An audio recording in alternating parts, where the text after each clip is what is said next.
All right, we're live, pal. Oh, we're live? We're Awesome. live. We're live. What's up, everybody? Nobody's here. There's one other Mm, person. Cool. Well, I don't know. that's better Can I than no see? one. Can I check? I don't know if I can check I don't who's think here. so. I don't know No. how this They works. need to type something, probably. I've never streamed on YouTube before. You haven't? Yeah, No. you have, but you've done only Like the not press myself. conferences. Like yeah, not myself. Not just me. Not just me. Yeah, but it looks good. I have it pulled up on my laptop. Everything looks good to go. The audio's coming through Looks system. good. Yeah. Yeah, Can you hear me well? yeah, it's coming through on Streamlabs. I think we are good to go. And then when the press conference pops up, we'll just shut up and switch over to that. Sounds good, homie. Yes, make sure you mute yourself in Discord so Yeah, we'll do. I don't hear you coughing Uh, or farting or anything. George is live Who cares? Oh, I on just bit my Twitch. lip. What? I don't know how that happened. But anyways, hi, wee wee. Wee wee wee wee.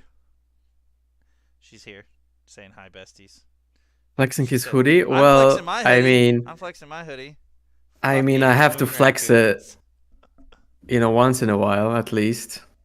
So Yeah, I've got the NK's louder than me. Okay, you want me to scream? It's my mic has like hardcore suppression, and there's like no audio to turn it down. Let me turn him down. Oh, I have him at 102, probably because he used to be super quiet. That makes sense. I had him at 102 volume. there you go. Not liking that you're louder. All right, I think We we're we good. was just gonna spam all the time now. I think we're It's good. great. But welcome, welcome. I don't care if anybody joins or not. I'm doing this just for fun to get some To get quality people to content. backlink to you, let's be honest. Yeah, backlink to me. Okay. Let me pull up the sheet. Who do we have first? Oh, actually, you have it written down. She said to make Karmine. it 0, your volume. It's ridiculous. Yeah, I got the. Jeez. I was trying to come up with a name for my setup. You know, like I asked like my kids and stuff. I'm like, should I call it the war room, the battle station? My daughter said to call it the daddy den. Oh man, please no. The daddy den, Please. and I was like, huh, my wife got a kick out of No. that.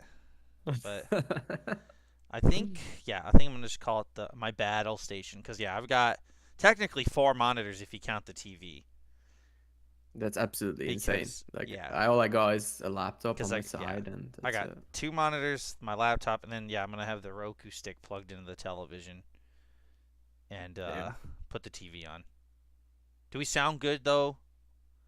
Do we sound good? The one person watching, appreciate you. I think it's 3. No. Oh, sheesh. She. So yeah, it starts in what 13 minutes I got. So let's party. Who you got winning, dude? Who you got winning? Who do I have That's the winning? real The question. whole thing? Yeah. That's tough. Yeah. I'm gonna go for That's one of yeah.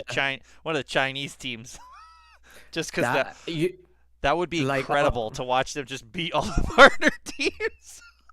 honestly, I feel like we need to kind of change our approach to this season and be like, yeah, we don't know anybody because Yeah, like any of those top teams could flop. I Like you got think Energy with Ardis and the Optic Core, but honestly, like it's a new team. yeah. Like let's be honest, right? That's one of So the questions I submitted to FNS. So just wait for that. No cool. spoilers. But Sounds good. yeah, I'm excited to see Loud. Of course, world champions, couple new players, but new coach. Um, really interested on how the Brazilian fans react to Sentinels because of the whole Zoms thing and just overall. And then they have 2 Loud players from last year, world champions, on their team. So is it going to be love? Is it going to be hate?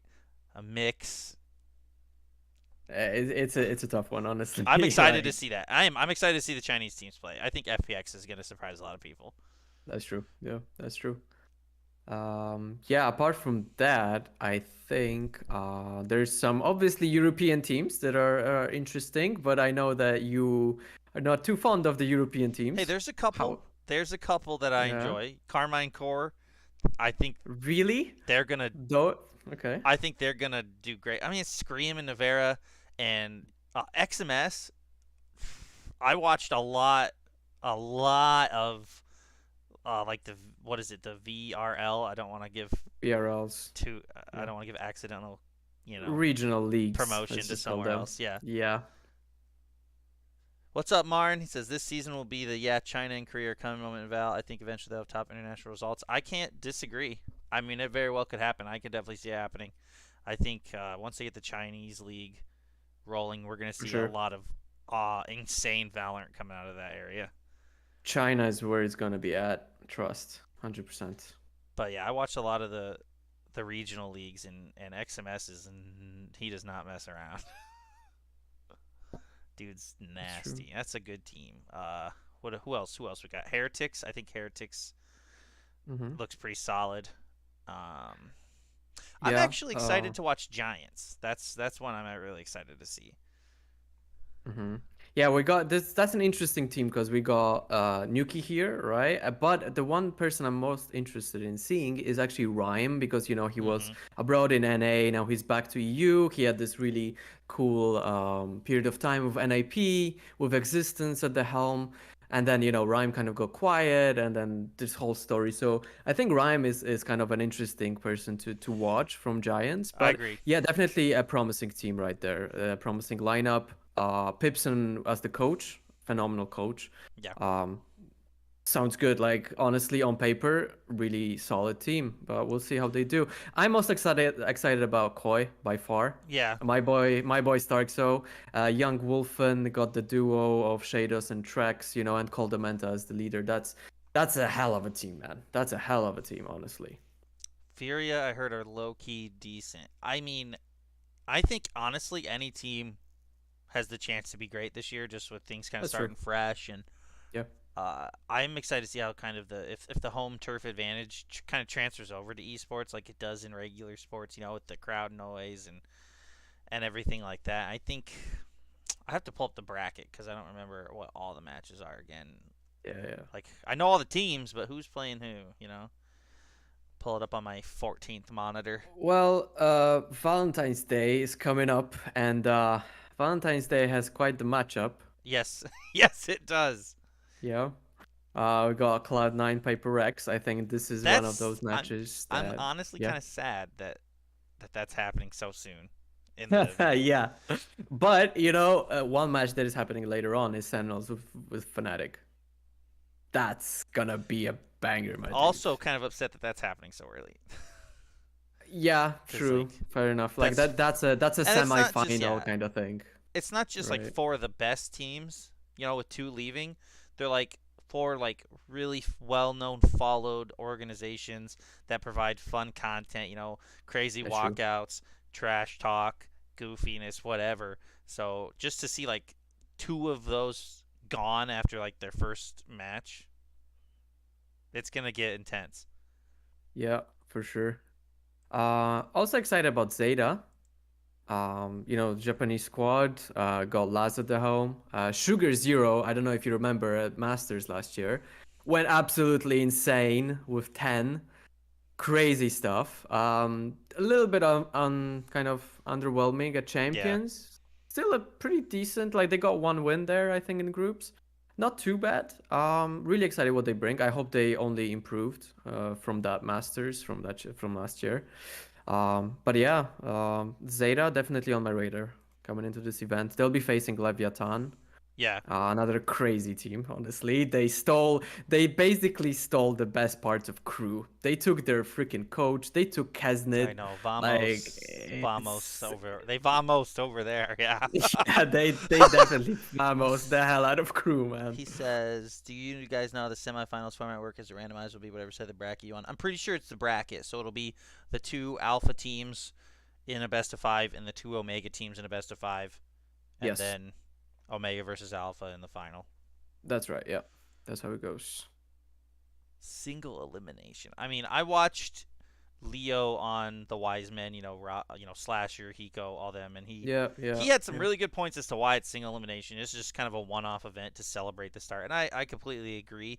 But that doesn't take away from the fact of how brutal it would be if you traveled however many hours and then tomorrow you're just done. like Yeah, like that's I get it. I get it. I'm not mad at the format. I'm not upset with it or anything like that, but I completely understand the frustration if it's just like, "Oh, you lost two maps that you don't really ever play and you're mm, done for. So, it is kind of sad. It is. But adding to your point about it's a one-off event just to kickstart the year. I don't know if you remember what's at stake. Like the winner, what they yeah. get. $500,000 prize pool and Yeah. extra slot for their region at That's Masters right. And I Tokyo. think that's massive. That extra slot, like screw the money, whatever, man. But that extra slot, difference maker, I honestly. I mean, I agree to an extent. If you're me, I'd want to keep my region out as much because that's the people who know you. That's the team you play Fair against, who you point. played against 100 times earlier in the year, Fair point. and they might be able to counter you. But I I guess mean, up to some extent, it's yeah. still But pretty. I mean, it's still pretty huge because it brings, I guess, more eyes on the region that performed best out the gate. So I get it. I get it. yeah, for sure. I mean, in terms of qualification, 3 out of 10 versus 4 out of 10, right? So, the percentage odds obviously in your favor. But yeah, like the other side of the coin is obviously, yeah, like they know you, right? Your homeboys know you. Exactly. So yeah, definitely. On the other hand, there's gonna be so much footage of you playing against other teams that teams are going to be prepared against you Yeah. even though they have not played against you in the same league for 2 to 3 months. They're still going to be prepared. It doesn't really matter. But yeah, fair point. It's not as good as playing against you on a server, right? So I yeah. I don't know if it's just me thinking this, but I think the opening matches for the Omega bracket are much more interesting than the opening ones for the Alpha bracket. Of course, we Let got the me debut of see. the new NRG and the new Loud. Okay, the Scream and Navera, the brothers move into Karmine. Okay, Cloud9 versus Paper Rex, all good. But Liquid versus Secret. Then you have Navi versus Crew. Mm, Zeta versus Leviathan. Excuse me. that's very good. That's Uh, awesome. Vitality versus Global. That actually is on kind of under the radar. I think that's going to be the Yes. best match of the opening Omega. Yes. I think it will be. Yes. And For then sure. For sure. But you know why? You heard the story of the global esports guy, yeah, right? yeah, yeah, yeah.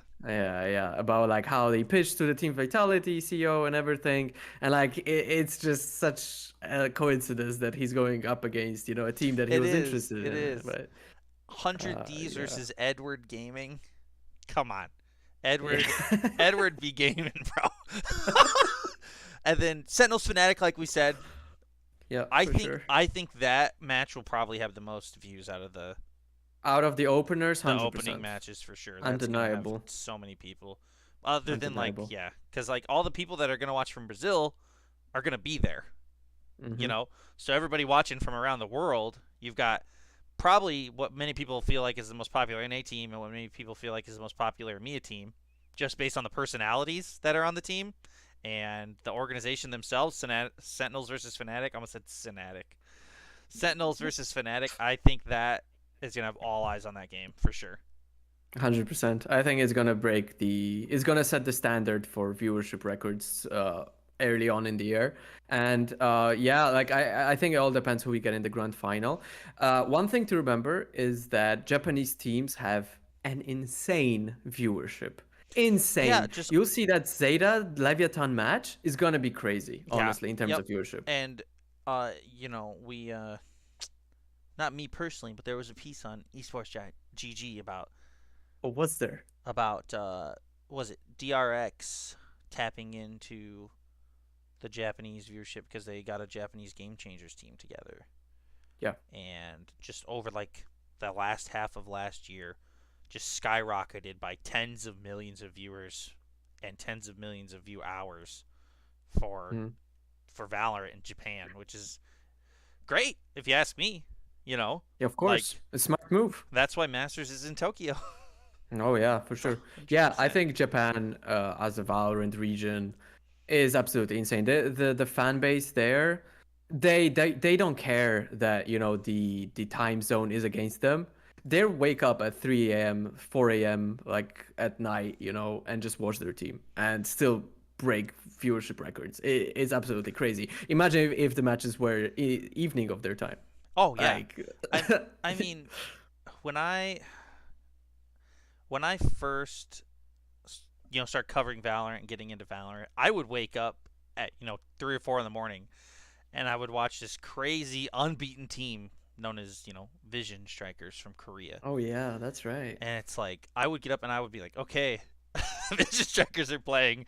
I'm waking up 3 hours early to watch, and that was fun. Like that was fun. Like the emergence of Korea in Valorant, on their backs was incredible. So I can't wait to see somebody from Japan, somebody from China, kind of take the reins for those two regions and lead them into the VCT partnership era, we'll call it.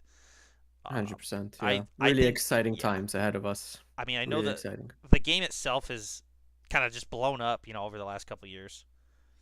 But I really think this is the year where it just hits it out of the park. Like look at what they've done with both the champions tournaments. With the stage presence, the production, just kind of everything. Imagine that, but on a global scale, constantly throughout the For sure. entire year is what I feel like we're gonna get. I cannot wait. Yeah, I can see. I definitely feel your excitement for the I'm year. so excited. The leagues I think was a very smart implementation. I agree. Cause it's honestly like it extends the period of kind of learning about your opponent, just because let's just say Sentinels plays with energy and they lose terribly, like in a month's time they can be playing against them again, and let's Yep. see this time, like can you beat them, how have you prepared and stuff like that. There's so many new factors coming into this year, and how it's going to change the landscape of how these teams prepare against each other, and then how they will adapt to going on an international stage if they get to, which is Masters Tokyo or Champions even. So yeah, definitely exciting times. 2023 is going to be huge for Valorant, and I think this is the right direction for how for basically the esports ecosystem of this game. Yeah, I mean, you've got what 30 teams total, all big named organizations that, however they get their money, who knows how esports teams get their money. However they get their money, they've got the money to put into it to promote the VCT, to promote their rosters, to promote their players, to make it a big deal. So I don't see any reason why this year isn't the biggest deal of them all. Maybe in almost all of esports this year. Obviously you've got your League of Legends, your CS:GO. You got your kings at the top that aren't ever probably going to be knocked off for a while. But I think in terms of the overall esports ecosystem, Valorant is going to probably shoot its way up the ranks like a lot in the next 8 months, 6 to 8 months, just before the year's over. Counting on it. Definitely counting on it. Yeah, for sure. And then you got the challenger leagues, which is the tier 2 scene. Yeah, You which got game changers as well, which like last year, I think it was the most watched women's esport event of all time, as far as I'm concerned. Don't quote me on that, but I think that's true. Yeah, so honestly, future's looking bright. It's looking really bright, my friend. yeah, well, we're supposed to have been let into the press conference Zoom call 3 minutes ago. Shocker, we weren't. It's okay. It happens. If you're in A and you're trying to watch the Super Bowl, too bad. You're gonna be stuck with us for the first half probably. Um, but yeah, as soon as they let us in and as soon as it kicks off, I'm gonna hide our ugly faces and Speak for switch yourself, over. bro. Hey. We're both, Hey, like I they're said, letting them goofy. us in, by the way. What'd you say? They're letting us in now? They're letting us in, yeah. Not me. I'm waiting. APAC will eventually expand to near 20 teams like it is China for League of Legends. Yeah, I think we'll see a lot of growth in that overall area, and I can't say enough that I'm excited. They let you in? Are you in there? Yeah, I'm in. Okay, maybe They there's are letting people in, so like you one should at a be time. here Okay, all right. Well, I'm anytime. gonna switch it over to the to the Zoom, everybody. We will. See you after first press conference then, both. Yeah, we'll get the first press conference going. Mute yourself. Will do. All right.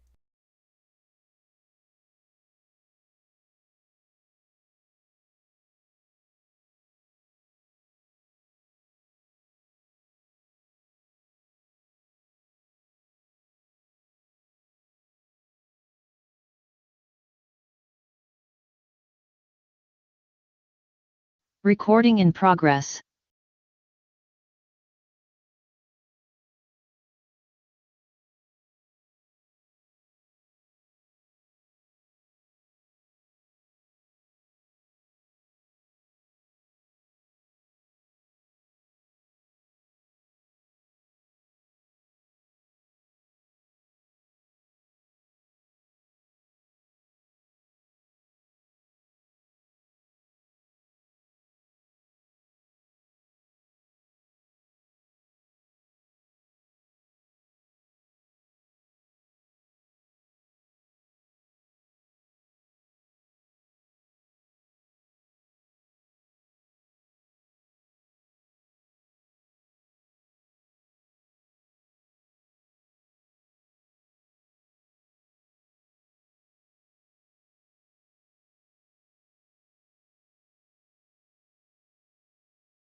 Go out. Where is Eric from Ice? With the this arrives. Okay. Okay. Someone's in, Drew was in, then Eduard. Yeah. If you want to bring the player into the back room and have him set up with a chair, that's probably better.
Maybe he's arriving. Yeah, he's a little late.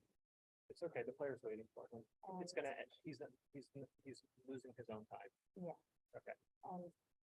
We have already here Lucas for Whalen.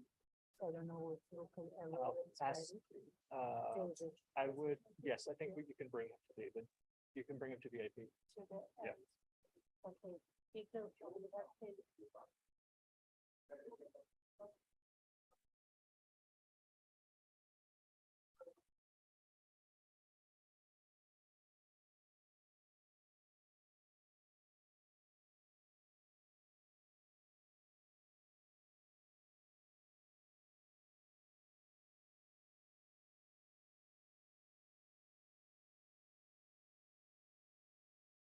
Yes. Yes. Hey, Eric. Pleasure to see you after Vietnam. Yeah, bring Eric back there. He's waiting for Eric. Mask, please.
No, that's not a recording camera.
Check. Can you guys?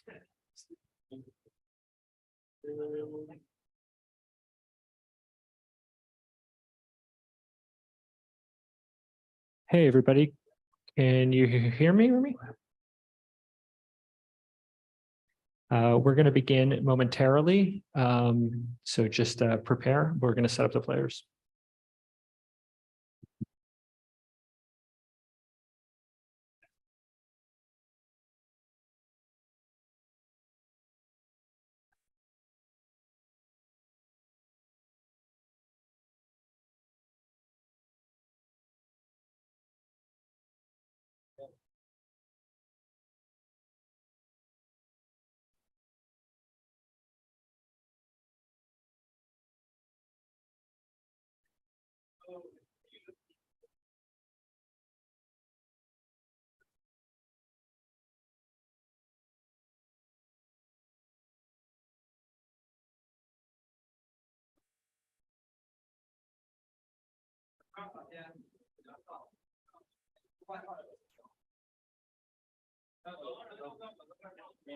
Yeah.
Hello, everyone.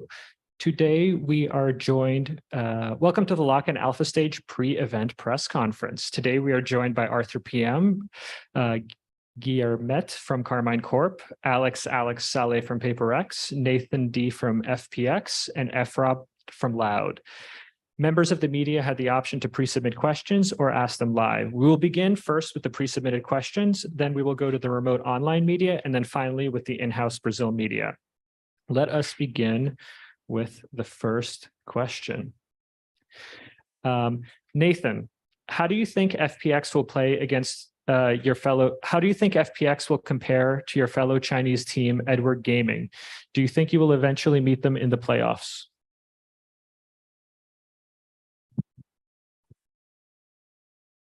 第一个问题来问一下 Nathan 教练，这一次 FPX 出征，您觉得可能会相比于你们的老朋友 EDG， 你觉得你们会表现得如何？会不会两个队伍在最后的淘汰赛当中遇到？我希望最好我们能遇得上吧。I hope we can meet EDG at the playoffs. We'll go next to Alex. PRX has a 100% win rate against North American teams. How do you think PRX will perform upon facing the star-studded team like Cloud9? And this question is from Adarsh from Sportskita. I wasn't aware of that, but nice, I guess.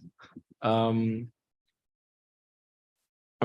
I think I speak for everyone in this tournament. Like, we're going in the tournament with no info. You can't anti-strat. So I guess I really have no idea how anything is going to turn out. I just hope that we play like a good game. We haven't been playing very well in scrims, but it's picking up. So hopefully by the time Tuesday rolls about, we'll be ready. We will now go back to Nathan. Now that there are no restrictions on Valorant in China, how do you think the Chinese Valorant audience will perceive tournaments like Lock-in from here on out? 这个问题要问一下 Nathan 教练。那其实现在对于中国来讲，对于无畏契约是没有任何限制了嘛？然后所以说，您可能会觉得中国的玩家会怎么样去看待这个 Lock-in 这个赛事呢？我觉得大家普通玩家也好，我们职业玩家也好，会把这个当成中国玩篮的一个开始。I believe, including all the players, the pro players, and also the fans of Valorant, this Lock-in tournament can be a very good start for Chinese Valorant. We will now move to questions from the remote online media. Please use the Zoom hand raise feature if you would like to ask a question, and then we will call on you. Would anyone like to go first? Let's start with our favorite, Declan from Deserto. Hi, my question is for Nathan. We've seen some reports of a Valorant league coming to China, and I was just wondering, in your perspective, how would you prefer a Chinese league to be set up and integrated into the current circuit, and how do you think it should be integrated with international qualifications, like to this tournament at Masters and beyond? 这个问题要问一下 Nathan 教练。其实我们有看到相关的报道，无畏契约在中国也已经取得了版号嘛。那所以说，想问一下您的看法，就是对于接下来无畏契约在中国的一些建立和发展，然后包括说和其他的国际赛事比肩，就是您对此有什么样自己的一个看法？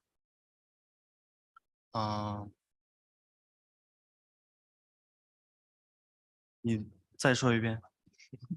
就是对于中国无畏契约接下来的发展啊，然后包括说可能和其他的未来的赛区，然后包括说很多像 Masters 啊、Challengers 这些赛事相比，就是您觉得中国无畏契约未来的发展是怎么样的？就像我刚刚说的一样，我觉得我们中国这边的队伍也会慢慢的开始向国际靠齐吧。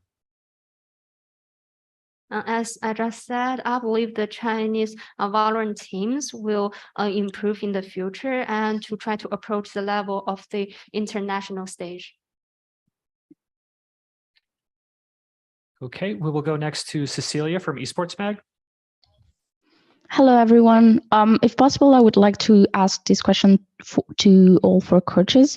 Please ask your question to one player, not all four players. Okay, then I would like to ask my question to stkJ. How do you expect this tournament to shape the competitive year of Valorant worldwide? Who's your question for? Cecilia? Louds coach? Loud. Oh, can you repeat the question again? Can you repeat the question, please? Yeah, sure. How do you expect this tournament to shape the competitive year of Valorant worldwide? I think that the competitive scene is going to evolve. I think that all the regions are forming very strong teams in their respective regions. So I'm just really excited to see this kick off and see the rest of the tournament throughout the year to make sure that, everyone is like all the super teams in every region. And I think that it's only going to bring much more excitement and much more strength to all the regions, and will elevate the competition internationally at a global stage just like this, and even in Masters and Champions. Thank you. We'll go next to George from Esports. I'm not even a favorite anymore. This is crazy. I thought I was your favorite, Anton. It's all good. I'll have a question to Fraud, please, if that's okay. George. I would like to basically just ask about the status of the team. Obviously, I wanted to know if they're, how are they feeling? How are you feeling? Is everyone okay? Yeah, everyone's doing great. We've been resting, making sure that we're taking the right medication, lots of vitamins. The guys just really need a lot of rest. So we've been focusing these last several days on getting as much sleep as we can. For someone like myself and Gawan, we've been feeling 100% for a couple of days now. So no issues there. Just making sure that the rest of the players get as much rest, vitamins, and medication that they need, and everyone will be good to go hopefully in the next 24 hours. But everyone's on the path to improvement, and slowly but surely everyone will feel 100%. We'll next go Thank you. to AD from VLR. Thank you so much. This question is for Nathan D. My question is, with FPX's win against EDG in FGC Epilogue as Zhe Hao, FPX has rose through the ranks within the Chinese scene as one of the juggernauts towards the end of the year. But now, with FPX's first exposure to the wider Valorant teams, international teams, regional teams, how have the teams adapted towards the community as a whole, and how have the team adapted for practice towards lock-in? 其实这个问题想问一下 Nathan 教练，其实FunPlus 一路走来嘛，然后包括也一路走来也是经历了非常多，那现在也是来到了这种国际性大赛的舞台上，所以说可能整个队伍是怎么样来向这种国际大赛，然后逐渐的去适应，然后是现在适应的又如何呢？这虽然是我们的第一次线下赛，也是我们第一次参加的国际赛，但是我们所有人都非常的激动，所有人都对这次比赛抱有学习也很大的期待自己的展示吧。This is our first time to play in the arena, and also this is our first international tournament. So everyone are very excited inside our team, and I hope through this experience we can learn a lot from different teams, and we hope we can show our ability to all of you. Thank you so much. Thank you. We'll go next to Kushal from Sportskita. Hey guys, I would like to direct my question to Alex from PRX. My question would be, which team outside APAC are you most excited to play against here in Lock-in? Outside APAC? Yeah. I mean, my teammates want to play against Sentinels, but we can only play the team in front of us, and I think Cloud9, it'd be very nice to play against it. Okay, thank you. Yeah. Thanks. We'll go next to Alejandro Sandoval from Level Up. Hello guys, my question goes for Fraud from Loud. So being the head coach for the World Champions, how do you see their current level if compared against the VCT Americas teams after working with them these last few months and after all the off-season changes? Well, I was working with them a little bit in Turkey as an analyst. So I think that I have a good understanding of where we were and where we are now. And I think that we've been on the path to improvement. I think we lost some very talented and great individual players, and we've also picked up some young talented players that have a lot of promise, a lot of talent, and just being able to be involved with them for quite a long time now. Helping mold the talent and trying to teach them certain things. I think that we'll be much better off, and we're really excited to show what we have. Okay, thank you. Thank you. We'll go next to Camus. Camus, if you can unmute your mic. Yeah, no worries. How's it going? Fraud, how you doing, man? I just wanted to ask another question real quick for Fraud. Basically, I wanted to see, I know that you've coached a ton of teams and worked with a ton of teams over here, like in the US for a long time and in other games and Valorant. Has it been a difference in culture for you to like coach in a different country and coach another team, even though you can speak? I mean, I assume that you can speak some Spanish. I don't know if you speak Portuguese. I don't know exactly what that is, if you want to add that into your answer too. But basically, I just want to know, like, how big of a difference is it, like, working with a team that's not from the US and Have you like implemented a lot of your own changes onto them and vice versa, or like what's that been like?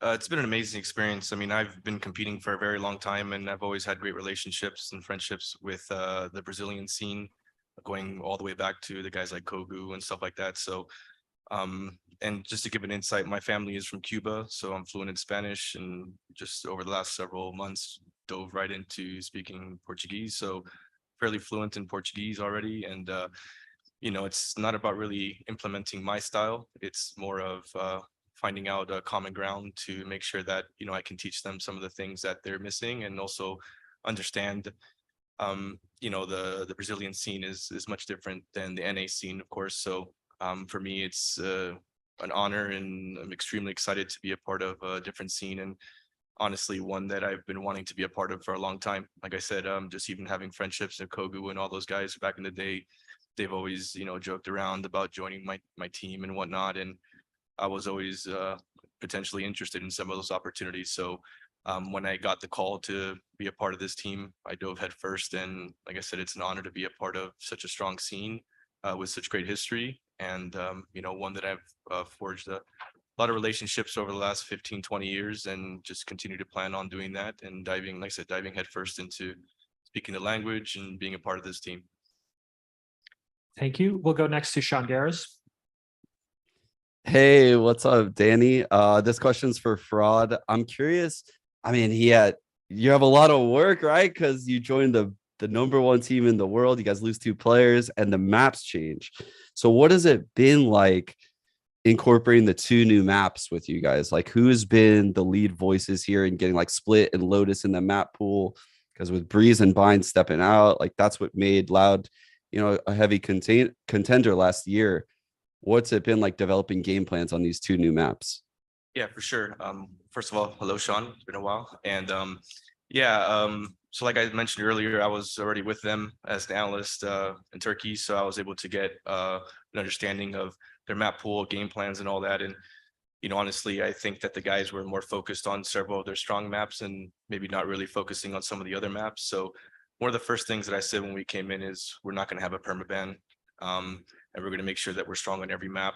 You know, Split's a map that's very much played a lot in NA. So I do have some understanding of the map, and, you know, maps that we maybe didn't have as much confidence in before. It was my big focus to make sure that we gain confidence in that map, formulate the game plans with the guys together. You know, it's not like I have the solutions for it. They provide good answers, and it's my job to ask the questions and make sure that we're talking about the right topics. So ultimately, I think that we're on a, you know, we're down the right path, making sure that we're getting enough looks on every map and a proper game plan. Thank you. We'll next go to Lizzie.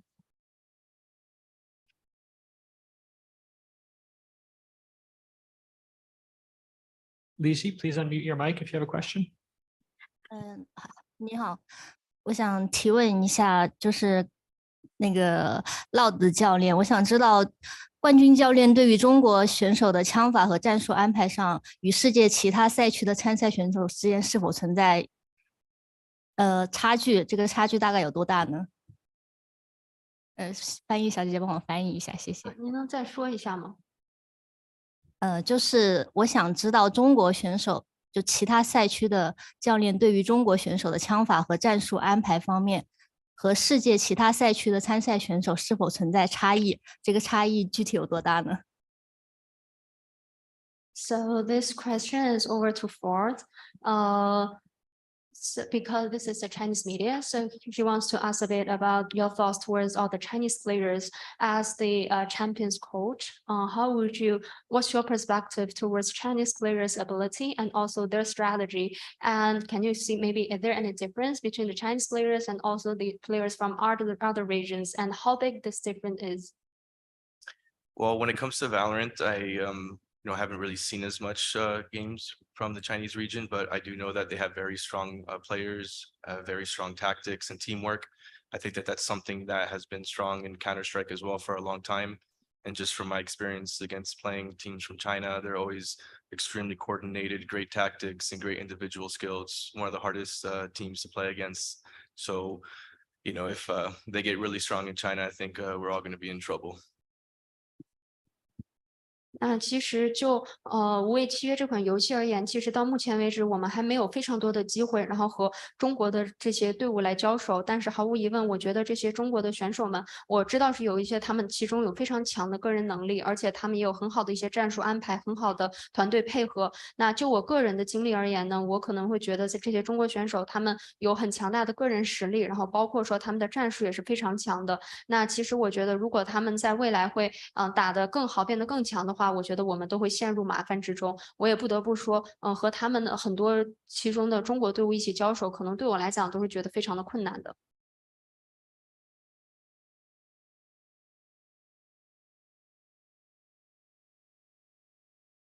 Oh, that was the translation. Thank you. I'm sorry for that. Rabia, this is a question from Rabia from Jinx. This is to Efrod. This is the first ever LAN event in Brazil, and Loud will be playing in front of a local audience. How are the spirits of the team? The spirits of the team are very high. This is something that we've been looking forward to the day it was announced. We're super excited to be representing Brazil and playing in Brazil. So for us, this is an opportunity of a lifetime. We've practiced extremely hard since the team was formed mid to late October. We even went to a boot camp for 2 weeks in Spain, focused very hard there, trained 12, 14 hours a day out there. So we're coming to this tournament, hopefully to put a good show to the fans out there that hopefully they can come out and support us. Thank you. We'll next go to Alan Guy from China. Yeah, hi. So I don't know. 我还是用中文提问吧。那麻烦夏安帮我翻译一下吧。Nathan 你好 ，Hello。你好 ，Hello。我看你有点紧张。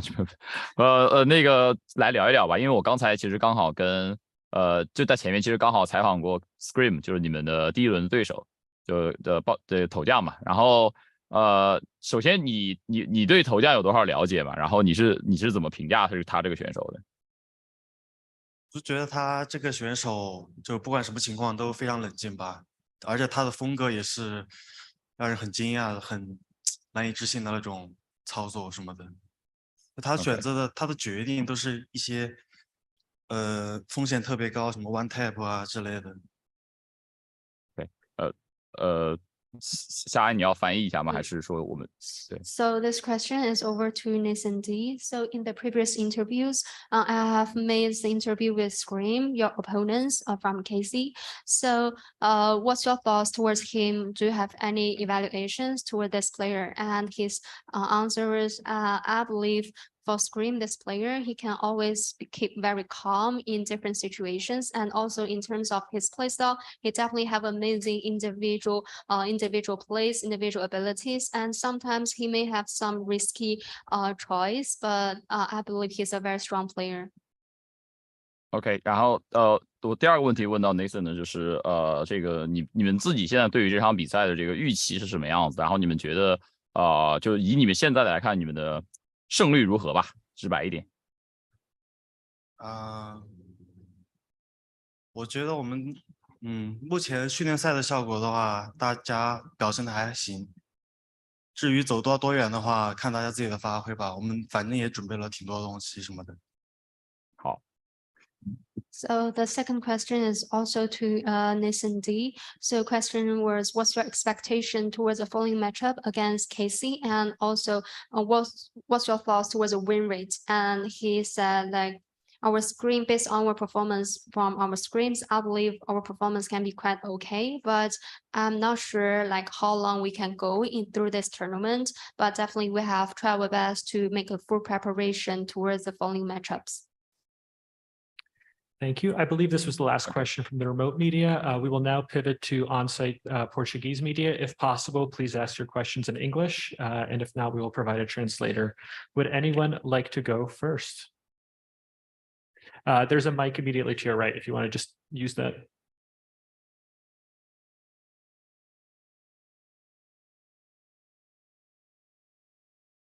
Hello, I am Valentina from Gazeta TV.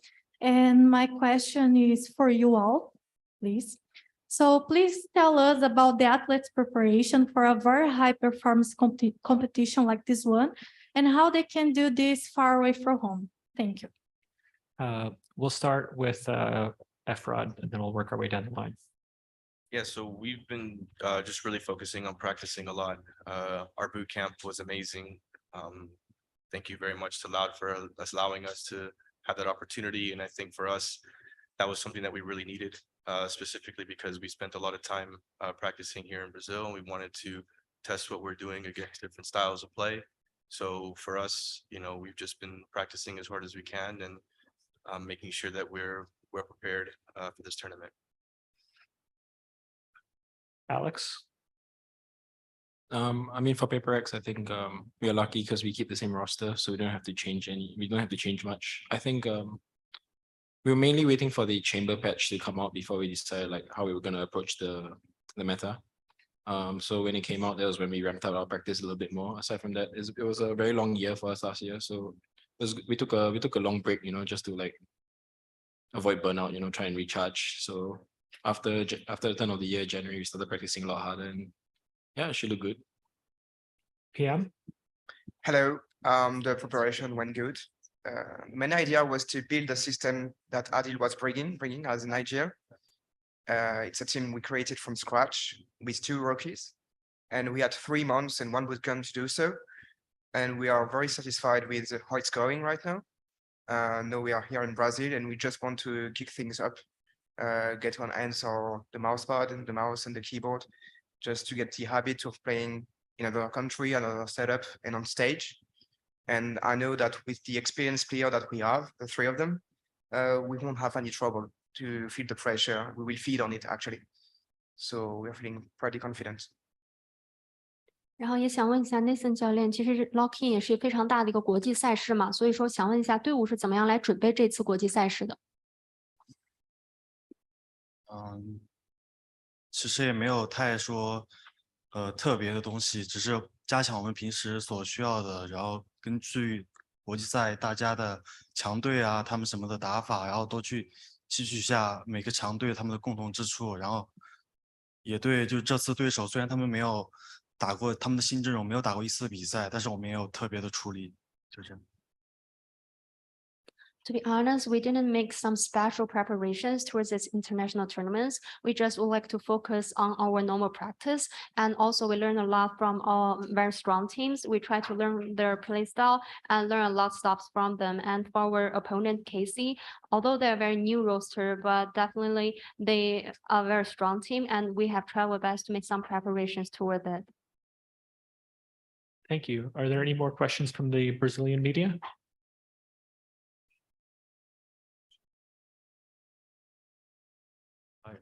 Hello. Hello. Go ahead. I'm Pedro from Esports, and this question is to Prod. So you actually worked with Lau during the preparation for Champions last year, and now you're coaching the team full time. Can you talk a little bit about this transition and how is this experience of working with the team? The transition was very smooth. Forged a lot of great relationships. Obviously, we had success in Turkey, so through that, we bonded very well from that experience. And honestly, it's been an amazing experience being a part of this team. Obviously, they're extremely hard workers, very talented, and being able to, build the team with young, talented players. I mean, Saadhak in his mid-20s and everyone else on the team is 17 or 19 years old. So we have a lot of young, talented players on the team, obviously, and some of them are already world champions. So it's all about them gaining that experience, showing it to the younger players, and also for myself, trying to give as much of experience and knowledge to these guys as much as possible. And honestly, I couldn't have asked for anything better. Like I said, the moment that Loud offered me this opportunity, I dove head first. Thank you. Are there any more questions from the in-house media? Yeah, have one more. Go ahead. You can take the mic off the stand. Easier now, thank you. This is for Fraud. Hi, I'm Ariella from Valorant Zone. We know Loud's match was his schedule for another day. So I want to ask you, how are the guys feeling? Because we know they were kind of sick. We don't have the details, but I want to ask you, how are you guys dealing with this such happening? I mean, just a good old fashioned cold or flu, no one has COVID. We've tested negative every day. We've just been taking the vitamins, medicine that the doctors have been prescribing to us. I've also made some pharmaceutical runs to make sure that we have vitamins to drink all the time, flushing our systems as much as we can. The guys are feeling much better. I would say within the next 24 to 48 hours, everyone should be hopefully 100%.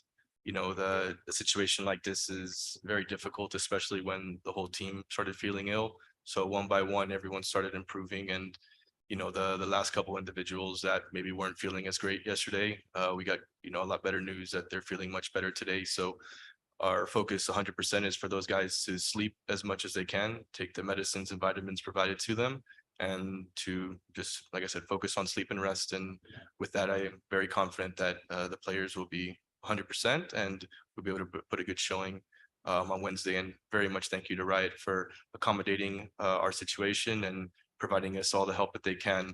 You know, from all of it, like the doctors on site, Bia, who's helping us, our handler, everyone has been top, and you know, we couldn't thank them enough for this. Thank you. Are there any more questions from the in-house media? Yeah, there's one more. Go ahead. Yeah, I want to ask Arthur, which team do you most want to play against in this tournament, and what's your expectation for your team? Can you please pick one player or one individual for this question?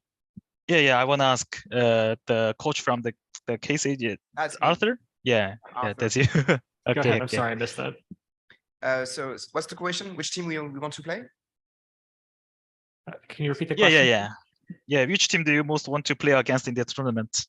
Well, if our friends from China are not up to the task, we expect and we wish to play against our friends from Brazil. Obviously, Loud. We like them so much.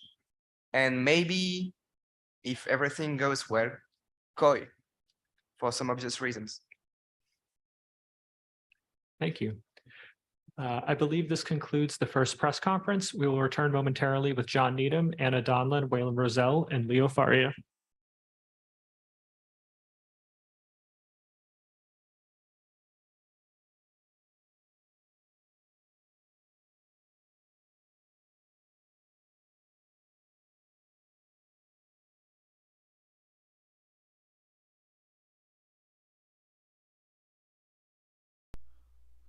Hello.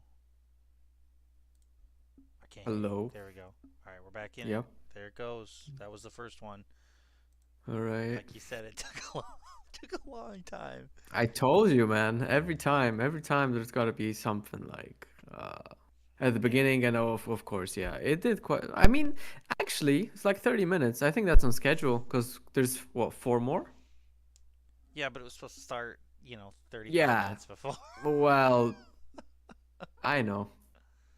Yeah, long night for me. Anyway, lots of interest about obviously China, and I know I've been to Geddes' stream a little bit. He's gonna be asking about China.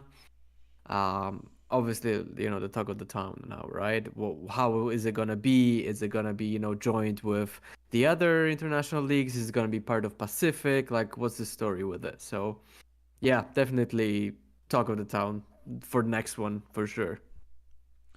Yeah, I mean, I thought it was kind of pretty straightforward. What everybody said, what you expect from them for the questions that they were asked. Yep. Nothing really too exciting, but I mean,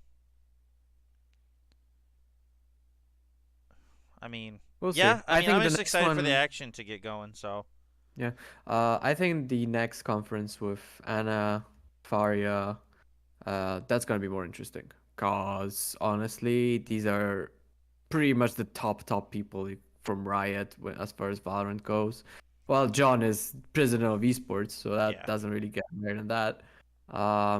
Yeah, so some interesting stuff here. I pre-submitted 2 questions. I hope they get read, and I'm counting on others to also kind of ask some interesting stuff. But I can tell you right now, it's gonna be mostly about China, probably. And when are we getting deathmatch? When are we getting premiere? When are we getting this and that? Yeah, it's pretty much gonna be that. I'm pretty sure. Yeah, I think so. I think definitely very few questions about the tournament itself.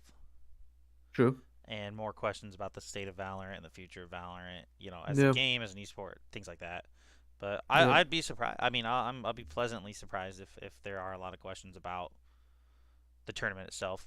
Go ahead. I mean, that's what we're here for. So Yeah, that's what that's mine's true. about. So we'll see. Yeah.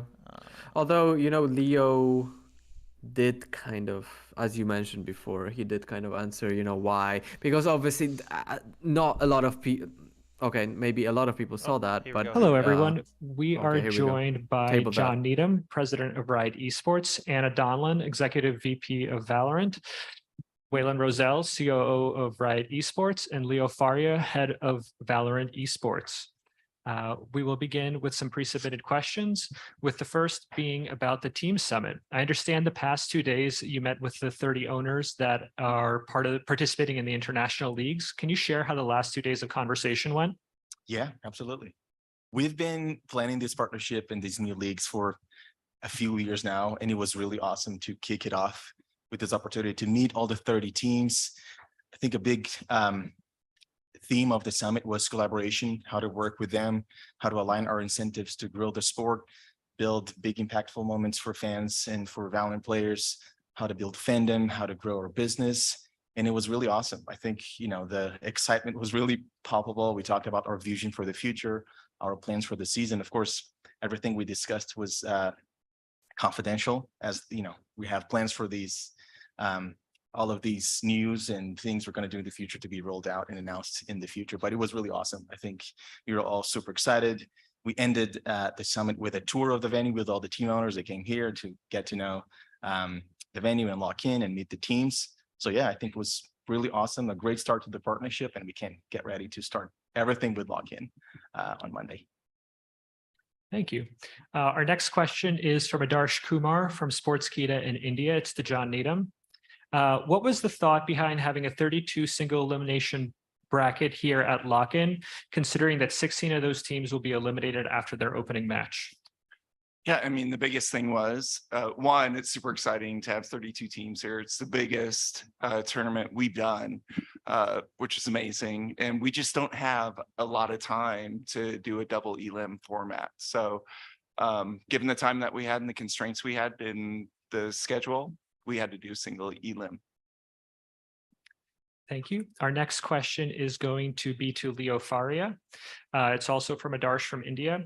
Was there any specific reason for selecting Brazil as the location of VCT lock-in? Yeah. So we are so excited to be here. I think for a number of reasons, including COVID. We hosted all of our global events in 2021 and 2022 in the Emir region. We went to Berlin a couple of times, to Iceland. We brought champions to Istanbul. It was incredible, but we came into the season in 2023 with this huge desire to bring our events all over the world. We're bringing Masters to Tokyo, which we're also super excited about, but Brazil felt like the perfect choice for lock-in. The Valorant community here is incredible. The player base is amazing. It's growing. The community, they have a really strong history with FPS. They are the reigning champions of Valorant with Loud last year. So we're just super excited to be here. It's absolutely not because Leo is from Brazil. Although he did say he felt very comfortable doing it. We're going to go back to John for this next one. It's from Ryan Central. At Worlds last year, you had an interview with Travis Gafford about League's audience being more interested in watching esports to improve at the game. You also said that you saw Valorant as more of an entertainment product. Do you think that's likely to shift over time from a viewer and broadcaster perspective, especially with tools like a demo viewer being worked on in Val's future? Yeah, I don't know. We're constantly looking at feedback on our shows and our events, and we want to deliver what our fans ask for. I think given the pros that play in the Valorant leagues, just generally being more charismatic and, you know, having bigger personalities, that we have a lot more to work with from an entertainment perspective with them. But really, at the end of the day, our fans will tell us the kind of show that we should make, and we're going to make that show. Thank you. We're going to go to Leo for this next one. Leo, this is from Declan from Deserto. We've seen multiple reports of Valorant League coming to China this year. Can you confirm that China will get a pro league and if it might be a fit into and how it might fit into the rest of the circuit? Yeah. So we are so excited about China. We just got the license for Valorant that we've been waiting for a few years now. It's one of the biggest gaming markets in the world. We know from League of Legends how amazing that community are, how dedicated they are, how much effort they put into competing and winning championships. So we're building a plan for competitions in China right now. We still don't know exactly how that will take shape, but of course we want to welcome China into the VCT. We have 2 Chinese teams playing at Lucky, and of course invited teams ZDG and FBX. And we're building a plan for the rest of the season and then foreseeable future. But we'll definitely, even though we have no plans to announce right now, we'll definitely make sure China has a big presence in the VCT. Thank you. We'll now move to asking questions from the remote media. Please use the Zoom hand raise function if you would like to ask a question, and then we will call on you. Let's begin with Adi Aiden from VLR.GG. Thank you so much. This question is from Anna. So earlier during VCT's, the 2023 VCT season's announcement during Champions, we were shown a trailer as well as a tidbit about an in-game competition. Of course, later through the year, we would note it as Premier. Now, it has been said that Premier would tie into the larger VCT ecosystem. What is the exact specifics on how the system, the in-game tournament system, would tie into the whole ecosystem towards challengers, ascensions, and ending up towards the international leagues? Thank you. Thank you. So yeah, when we designed Premier, we were definitely thinking about how it would give all of our players a chance to get a taste of what competitive play feels like at that level. We wanted to make sure that players had a real clear path to pro, and we worked really closely with the esports team to make sure that that connective tissue could exist. I think we're actually going to be announcing a lot of our plans around Premier over the next couple of weeks. So I don't want to go through the entire format today. That is coming very soon. But I would say I would expect that teams should be looking to Premier for a place to recruit from, a place to see new talent rising, and hopefully to see actual connections up from the game into the actual tournaments. But I don't want to share it all because we're gonna share it in a couple of weeks. Oh yeah. Thanks. We'll go next to Juan Torres from Prensa Esports. Juan, if you can unmute your mic, go ahead. Oh, sorry. My question is for John. I don't know, it's like the environment here in the Latin esports community, but I've seen some doubts of the price of the tournament.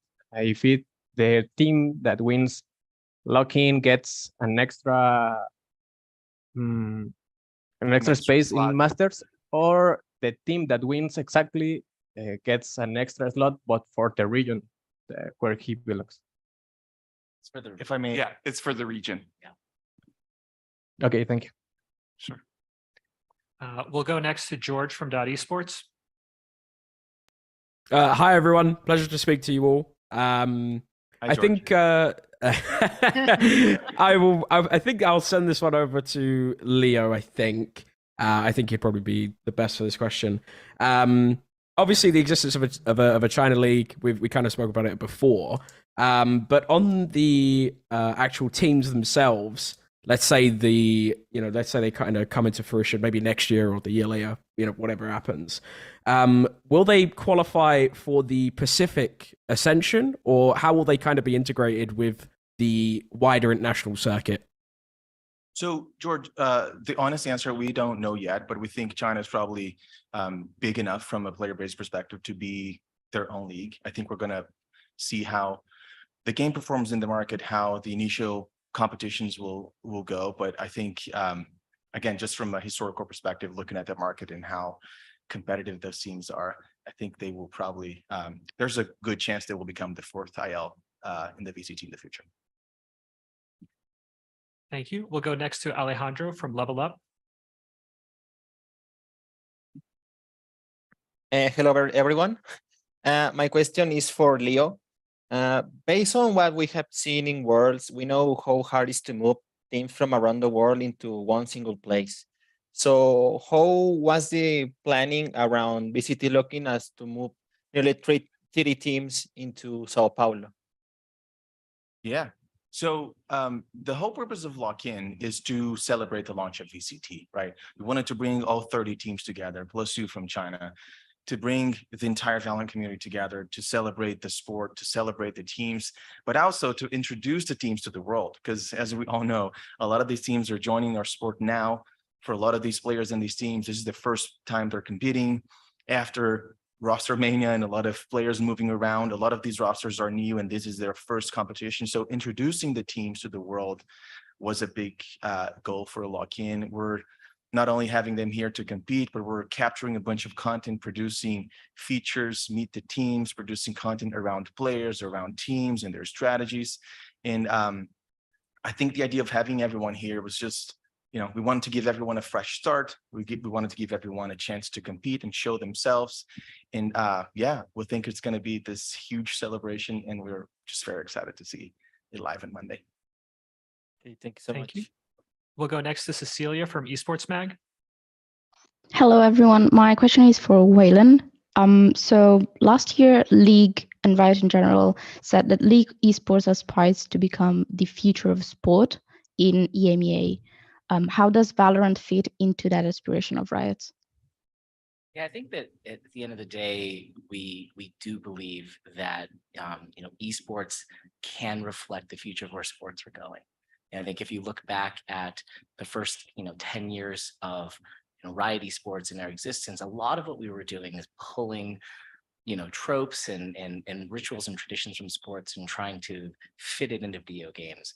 And I think a big thing that, especially John, as he's joined and formed a global esports team and sort of unified us and rallied us around the idea of how can we push beyond sport and really lean into what is special and unique about esports.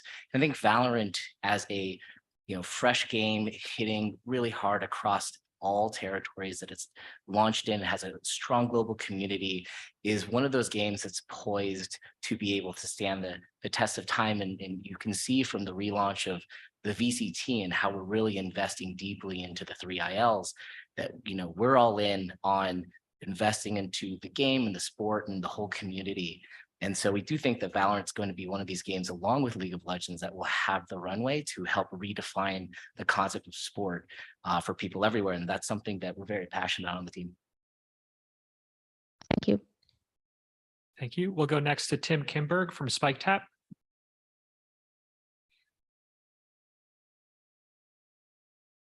Tim, if you can unmute your mic. Oh, hey, sorry. Yeah, my question is for John. I basically just wanted to see, I've seen a lot of, I follow most of the Riot Esports pretty heavily, and I've seen a lot of the video basically where you talk about your goal for TFT and your goal for League. I guess I wanted to see, since each esport has different approaches and fan interactions, and you watch Valorant, there's a lot more watch parties. You watch League, there's a lot more focus on the main broadcast and less on the watch parties. I guess I wanted to, and TFT is a little more different as well. I guess I wanted to see, with your goal for TFT kind of being officially as we want to have a lot more competitors and participants in the esport, what is your goal with Valorant? Is it we want to have a lot of participants? Is it more viewership based? Is it a combo of the two? Is it something else that we haven't really seen you focus on yet? So yeah, what is the exactly how you want fans and players to interact with Valorant and its goal at the end of the road as an esport? Yeah, look, I think we always, our goal is always to inspire our players with just, top-notch competition and the best players in the world. And that really isn't specific to any sport that we do. For Valorant specifically, it's pretty simple. We want to be the #1 FPS esport on the planet. That's our goal. And we want to deliver a show that our fans are super proud of. And make them very proud of being part of the Valorant community. Thank you. We'll go next to Nadine from Esports. Hello, my question is for John. So we've already kind of had a lot of questions today about Valorant VCT being such a global league. So we've already had a lot of questions about the league in China, etc.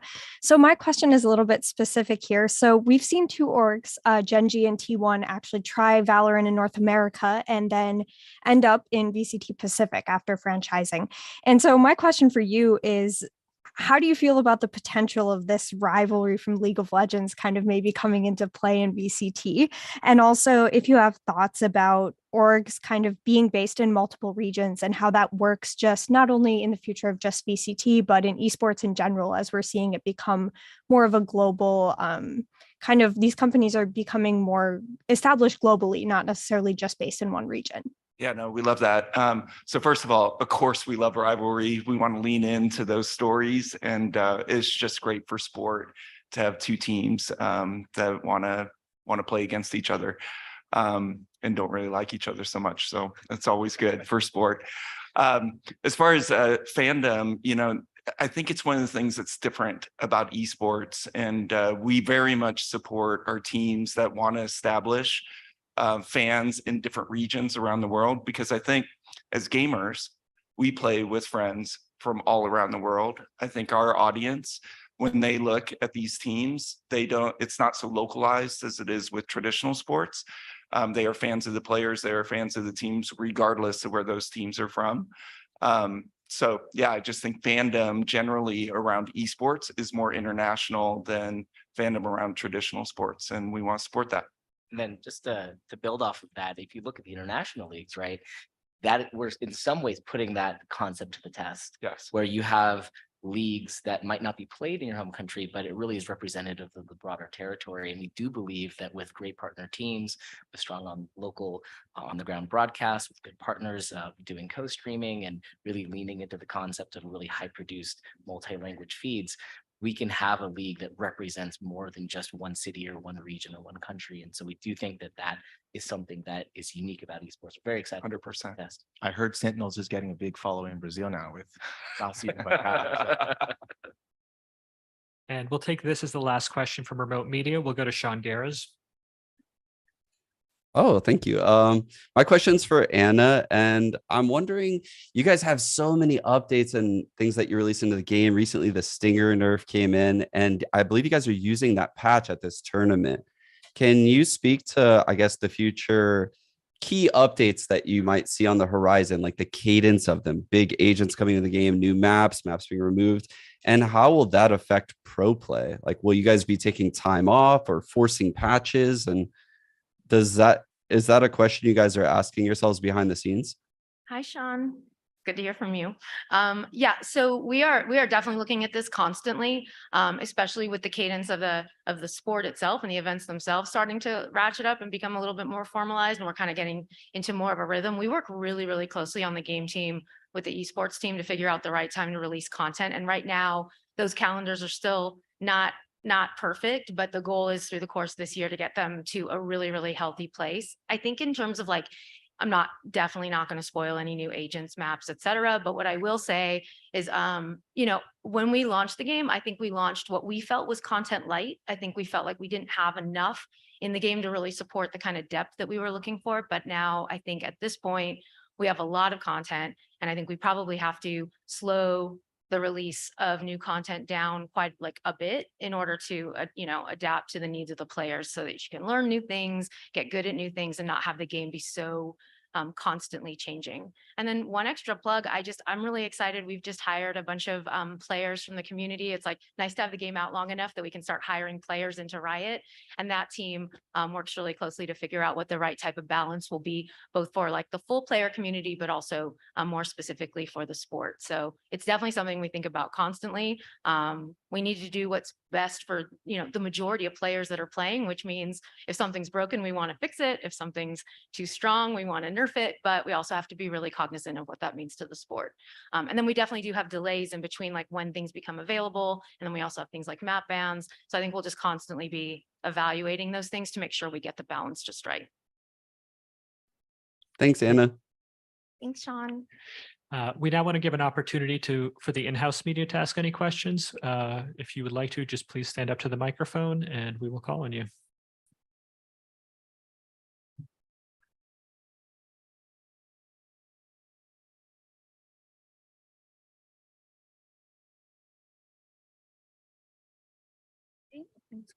Hello. Hi, my name is Maria Eduarda. I'm from Gen.G, and my question is for all of you.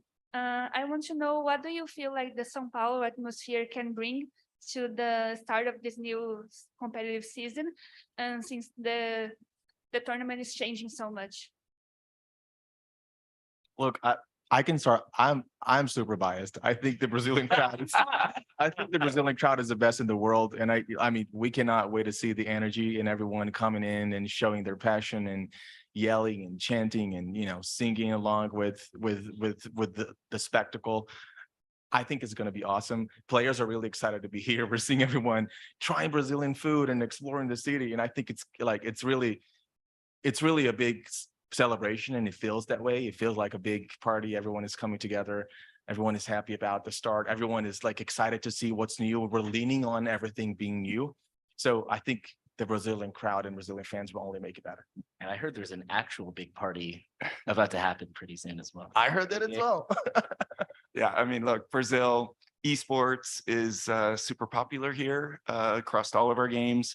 Fans are super passionate. I can't wait to see them during the live event tomorrow.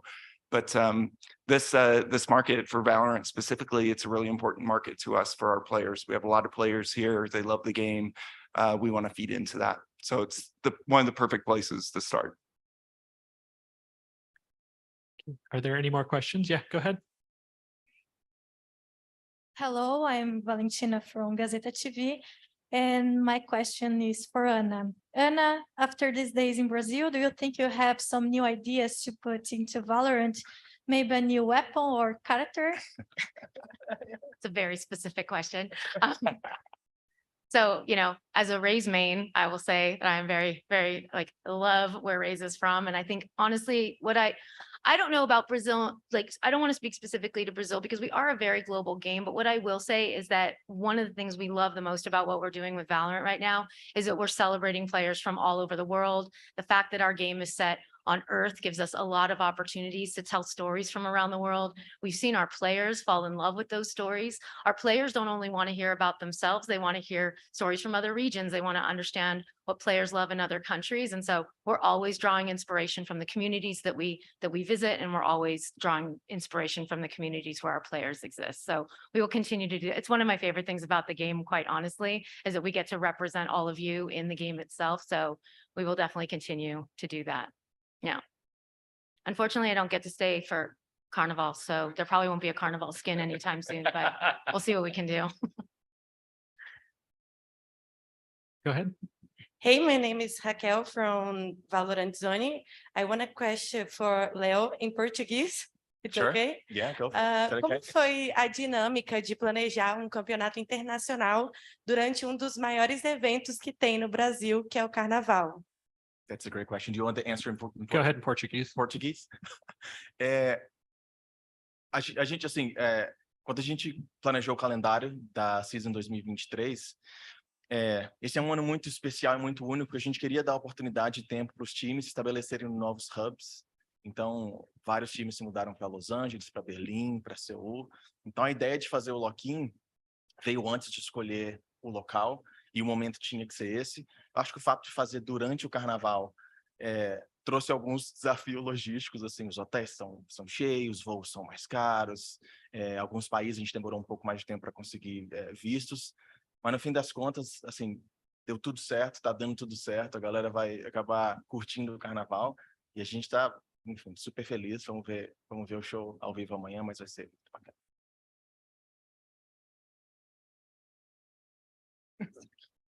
Hi, my question goes, I'm Eduardo from Base Rush. My question goes to John. You can take off your mask for a second. With Leo already spoiling you, the fans tomorrow are going to be wild. Yeah. With the lock-in being a success, do you think that Sao Paulo or Brazil can receive like a League of Legends event, international events later? Yeah, we were here. When were we here? 2017 from SI? 2017. It's been a while. Yeah, I mean, I said this in an interview recently. CB LOL continues to, increase fandom, become more popular. The viewership is great. So yeah, we will be back at some point with Lee. We have no announcements right now, but we will be back. This is a super important audience for us. Any more questions? Yeah, go ahead. Hi guys, my name is Ariela. I'm from Valorant Zone, and my question is for Anna. Since the launch of Valorant, Valorant had some collaborations with artists, and the last one was with Ashniko for Champion Song. And we want to know if there's anything new for this year. Are you guys planning something? Can you give a little spoiler for us? I can give no spoilers. But I can say, yes, we are going to do more things. I think, what we're seeing with this community and this community of players, is that they really want to blend their interests quite a bit. It's not just gaming, it's gaming and music, it's gaming and art, it's gaming and fashion, it's gaming and culture. And we're looking for every opportunity to combine those things. We think it's what players want. I think it's what makes our brand even cooler. I think working with those people make us cooler than we are. So yeah, we will definitely do more collaborations. I'm so sorry. I wish I could spoil them, but there are people back home that will murder me. So, but more to come. Thank you. And this will be the last question of the press conference. Okay, Valentina from Gazeta TV, and my question now is for John. So Brazil has one of the biggest audience around the world when we're talking about electronic games and sports. Tell us about your expectations to see this crowd into this arena in the next few days. Okay, our objective is always to blow our fans' minds. We talk about it all the time. I want to feel the arena shaking tomorrow. I want to be shook out of my seat. And I know this audience will do that. So yeah, I mean, look, we've just recently gotten back to having live audiences. That energy we absolutely live for. This is not easy to do. This is what fuels us. So we'll blow your mind, blow ours too. Let's go.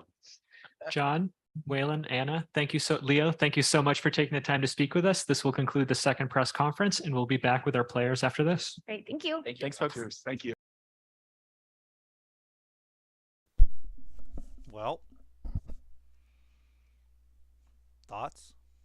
Honestly, I thought there was gonna be a little more, as in, like, they didn't actually say anything. One thing that Leo did say about China, he does hint at as completely separate league That's for what China. I was just about to say. Yeah. So that's interesting. I think that's probably the only, like, glimpse of, what's to come, right? But Yeah. apart from that, I honestly had hopes that they would give us a little bit more. But fair enough, it is what it is, right? I mean, yeah, that's the most exciting thing I took from it. It was nice to hear from all of them just regarding, the region of China, the region of Brazil, of why they picked it, of, what to look forward to with the premiere mode and everything like that to scout. Yeah. Yeah, that was Yeah, really actually exciting. about Premiere, really, really good to hear that. I think it was Anna that said that, news about Premiere is coming over the next few weeks. I really hope it's recent weeks. So Yeah, great. I mean, there's a lot going on with, lock-in, so I wouldn't be surprised if part of the broadcasts and everything include all sorts of announcements for, next, when Masters Tokyo gonna happen, when is Premier League going, or the Premier mode going live, new agent teas, I bet we'll get a good handful of that over the Oh next yeah, couple weeks. new agencies is gonna be on probably the final day or something. I can guarantee you that for sure. There's gonna be some video. Are they gonna have a live musical performance this Probably. time, like they did at Champions Yeah. and everything? Is there I'm a pretty lock-in sure they song? will. I don't even know. I know there's no locking song, but should've made a locking there's gonna song. be something. There's gonna be something. They should have made a For locking sure. song. You love those songs, don't you, man? Oh, dude, Die For You. We still listen to Die For You. in the Die For car. You was My kids class, love dude. Die For You. It's such a good song, We still honestly. listen to it. Last year, I wasn't hooked on it at first, because Die For You was so good, and I was like, come on, just play Die For You again. But after a while, it's kind of stuck on me. So I think they're both really good, especially after hearing it in Fair game enough. on the gun skins and everything. Yeah, for sure. But yeah, what's up next? What is up next? We've got the FNS conference, yeah? That's what I'm calling it. sheydos, FNS, saadhak, and King, yeah, that'll be a good one. They'll probably be up pretty quick, I imagine. Yeah, these are the IGLs. No, sheydos is not an IGL. No, he's not. Yeah, FNS, saadhak is, and King, Gen.G. Not sure if he's the IGL or not. Not sure. Yeah, I mean, Okay. I'm excited to hear from I'm these most guys. excited about Conference 5, which is Stax, Yay, Bankai, and That'll Aspas be and fun. I Sochi. think that'll be a fun one. Stacks is like That's the best one. Stacks is Yeah. like low key. All right, Hello, here we go. everyone. We are back with the next batch of players. Joining us today are sheydos from Koi, Finesse from NRG, Kwanzin from Loud, and King from Gen.G. We will begin with some pre-submitted questions, and then we will move to the remote media. Let us take a look. Let's start with FNS. As a large core of former Optic Gaming joined NRG, how have Som, Twifo, and Artis adapted to the playstyle you all engineered during your past success? And this question is from Brandon Moore at esports.gg. I think they're adapting pretty well. Overall, it's been pretty smooth transition. Obviously, we made 2 big changes, and also adding Twifo helps a lot as well. Both Sam and Artis have done a pretty good job of like adapting to the way we like to play, and we've also taken some ideas from their previous teams and what like they like to do as well. This next question will be for King. How does it feel to be representing Gen.G from the Korean scene? Are there any extra pressures to prove yourselves as a new roster?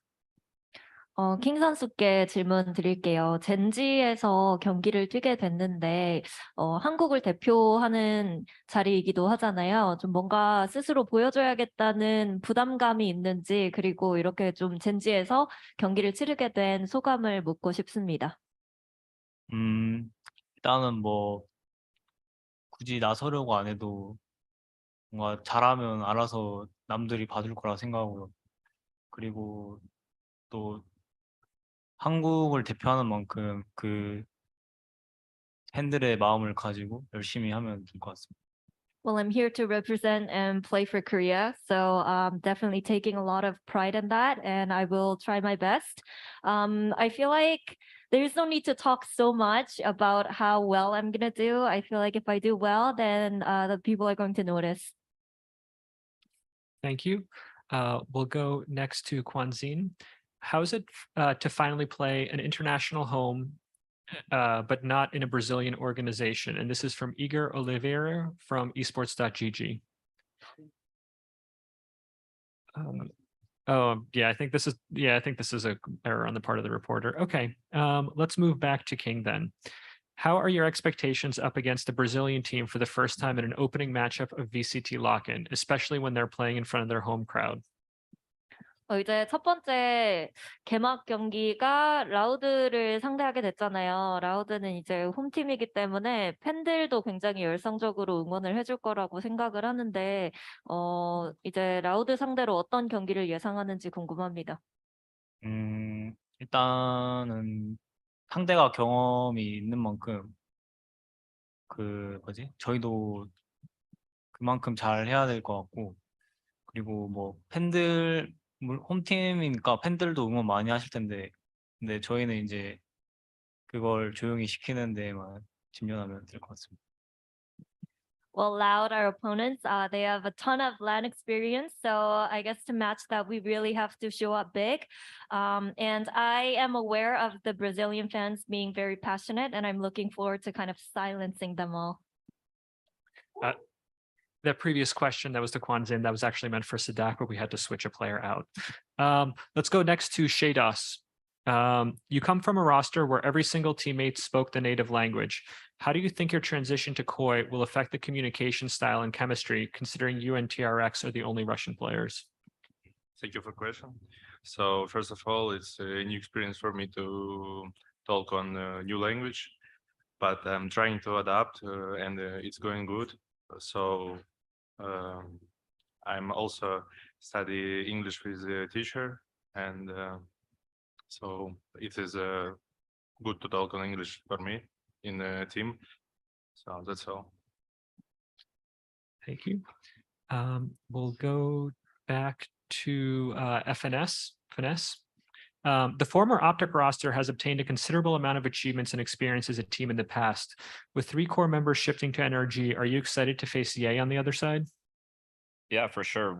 If and when that happens, I'm definitely excited. I mean, there was never any bad blood between any of the players that were like left or whatever, and yeah, all that. So it's definitely going to be exciting to play him. Awesome. We'll go next to King, and this is a question from Fomos. How complete do you think your team? How complete do you think your team has come in percentage, and which player on the team are you most excited for? 이제 팀워크나 팀의 완성도는 어느 정도 되냐고 보는지, 그리고 좀 가장 기대되는 선수는 누구인지 물어봅니다. 일단 저희 그 엘마퍼디 감독님이 추구하는 게 팀워크랑 이제 소통이기 때문에 저희는 그거에 대해서 준비를 많이 해왔고 거의 뭐 100으로 치면 한 80, 85% 정도 지금 한 것 같고, 그 다음에 저희 팀에서 제일 기대되는 선수는 아마 메테오 선수나 이코 선수가 잘 기대되는 것 같아요. Well, our coach, Elma Puri, he puts a lot of emphasis on teamwork and communication, so we're working around that. And I think we're like 80 to 85% there. And as for the player that you could keep your eye on, it would be Eco and Meteor. Thank you. We're going to move now to remote media, and we'll begin with Alan from China. Hi, sheydos. Can you hear me? Yes. So yes, this is the question for sheydos.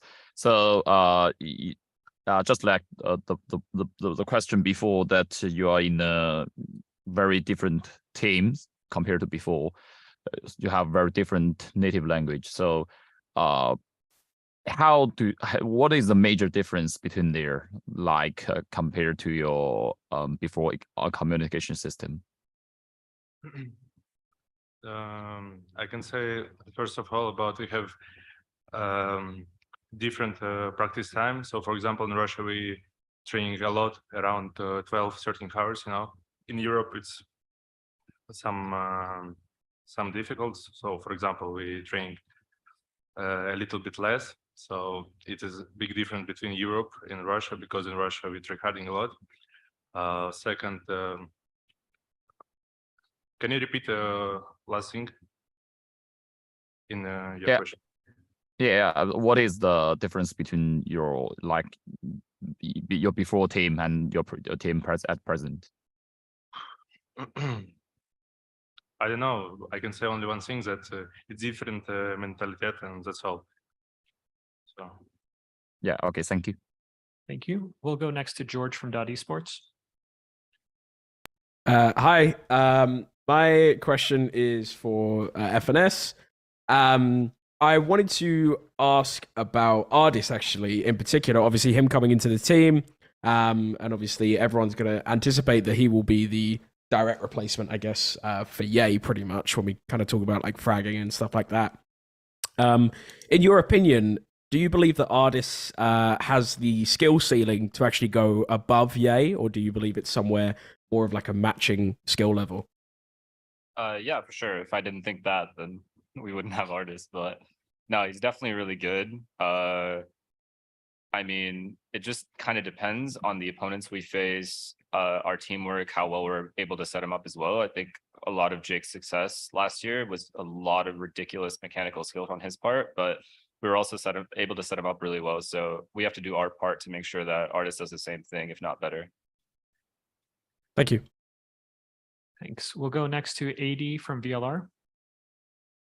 Thank you so much. This question is for King.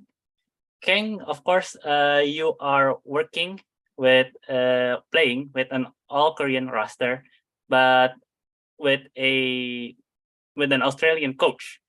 I was wondering how has the process been between the players and the coaching staff in particular, especially with Elma Padi being there, and has he bring a lot of insights that you might have not think of when working with a full Korean staff and team? 일단 선수들은 다 한국인이지만 엘마프디 코치님이 또 외국인이잖아요. 코치님과 소통이나 뭐 이렇게 경기를 준비하는 데 있어서 어떻게 돼가고 있는지, 그리고 뭔가 한국인으로 다 구성된 로스터가 아닌 이렇게 외국인의 시점에서 좀 게임을 바라볼 수 있는 그런 새로운 시각도 갖게 됐는지 궁금하다고 합니다. 일단 핵심적인 대답은 일단 저희가 통역사분이 한 분이 계시고요. 그리고 뭐 고맙게도 엘마퍼디 감독님이 저희가 알아듣기 쉽게 천천히 그 쉬운 단어들로 일단 말씀을 해주시고, 그다음에 이렇게 저도 이렇게 외국인 감독님이랑 처음에서 이렇게 당황스럽긴 한데 그래도 또 맞는 말만 해주시니까 또 그냥 생각이 다 똑같은 것 같아요, 그냥. 네, 그래서 되게 괜찮은 것 같아요. Well, yeah, most importantly, we have a translator on the team, so we have no problem with the comm. And Elma Puri also tries to explain things in a very slow and easy manner in English as well. And also, I think we have the same understanding and same perspective on how to view the game, read the game, understand the game, so that helps a lot. Thank you. We'll go next to Fomos, and if you would like to ask your question in Korean, please go ahead. Thank you. 저는 킹 선수한테 질문 드리고 싶은데요. 올해 이제 지난해 같은 경우는 체인버 오퍼레이터 조합이 이제 모든 전술의 중심에 있었는데 올해는 이제 변화를 추구하게 됐습니다. 그 변화들 전략들 중에 좀 중요하다 생각하는 부분이 뭔지, 그리고 이 변화가 젠지에 긍정적으로 작용할 것이라 생각하시는지 의견을 듣고 싶습니다.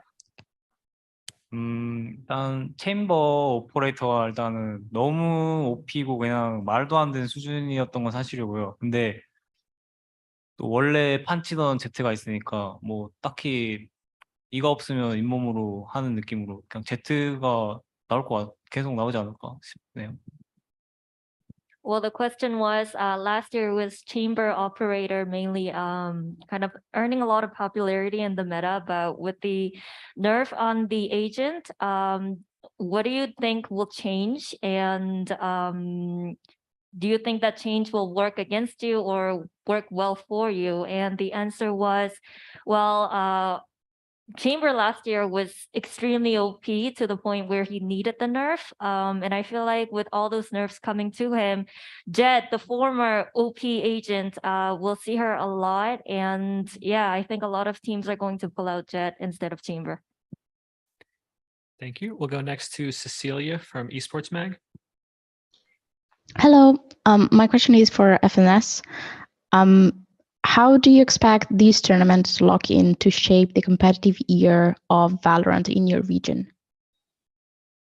I mean, I don't think it'll have a massive impact as far as results go. Like, obviously, it is a different format and a little bit more of a gambly format. And of course, teams aren't able to prep and stuff like that. So in that sense, it's not the biggest deal in the world whether you win or lose compared to the rest of the year. But I do think it's a really good start off for the year in terms of like what teams are capable of doing without any prep, and you kind of get to see a good level from every single team, and you kind of get to gauge where they're going to be at the end of the year as well.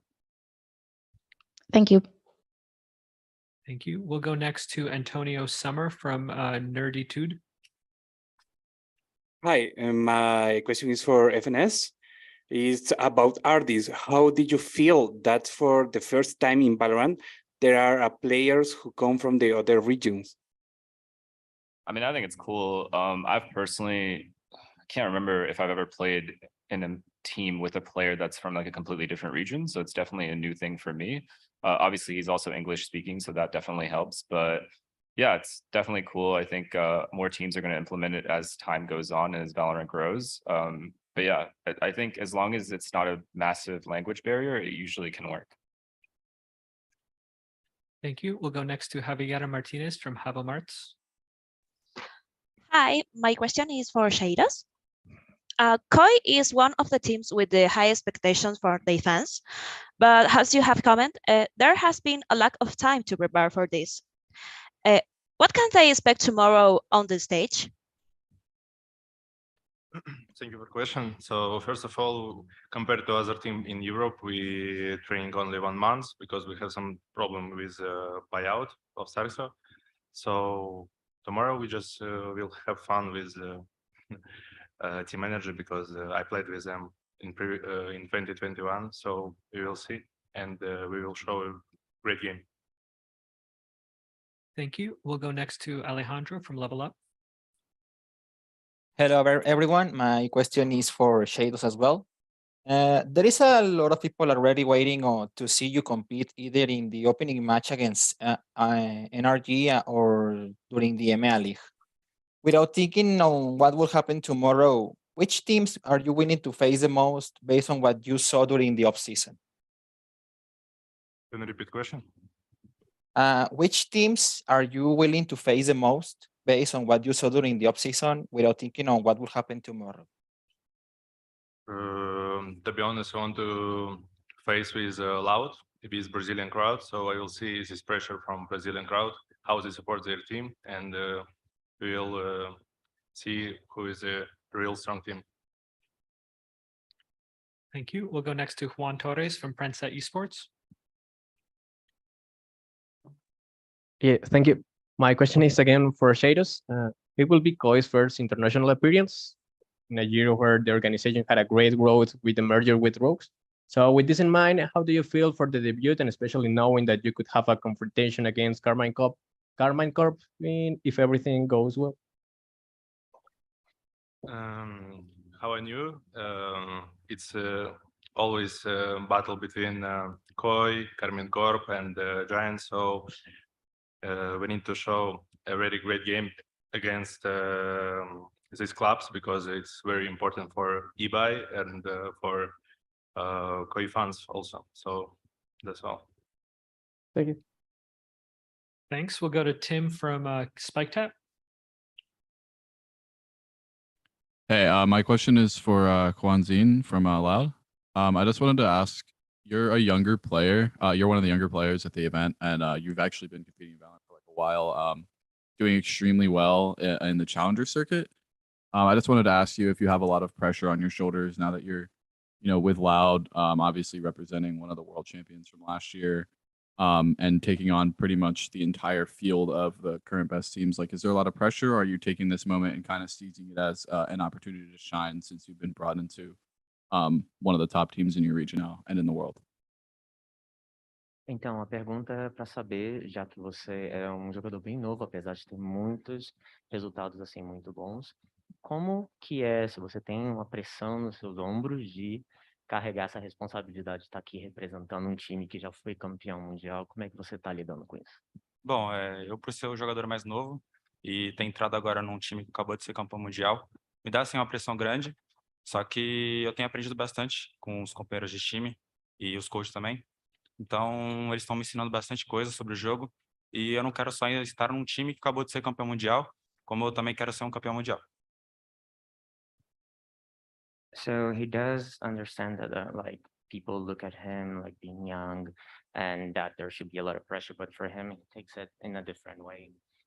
He's like learns a lot with all the teammates, and he doesn't want to just be labeled as someone that is representing our organization that was already a champion, but he wants himself to become that. So he's learning a lot with the teammates, with the coach especially, so he believes that he can do that. Thank you. And this will be the last question from remote media before we move to the in-house media. Javiera from Havamarts.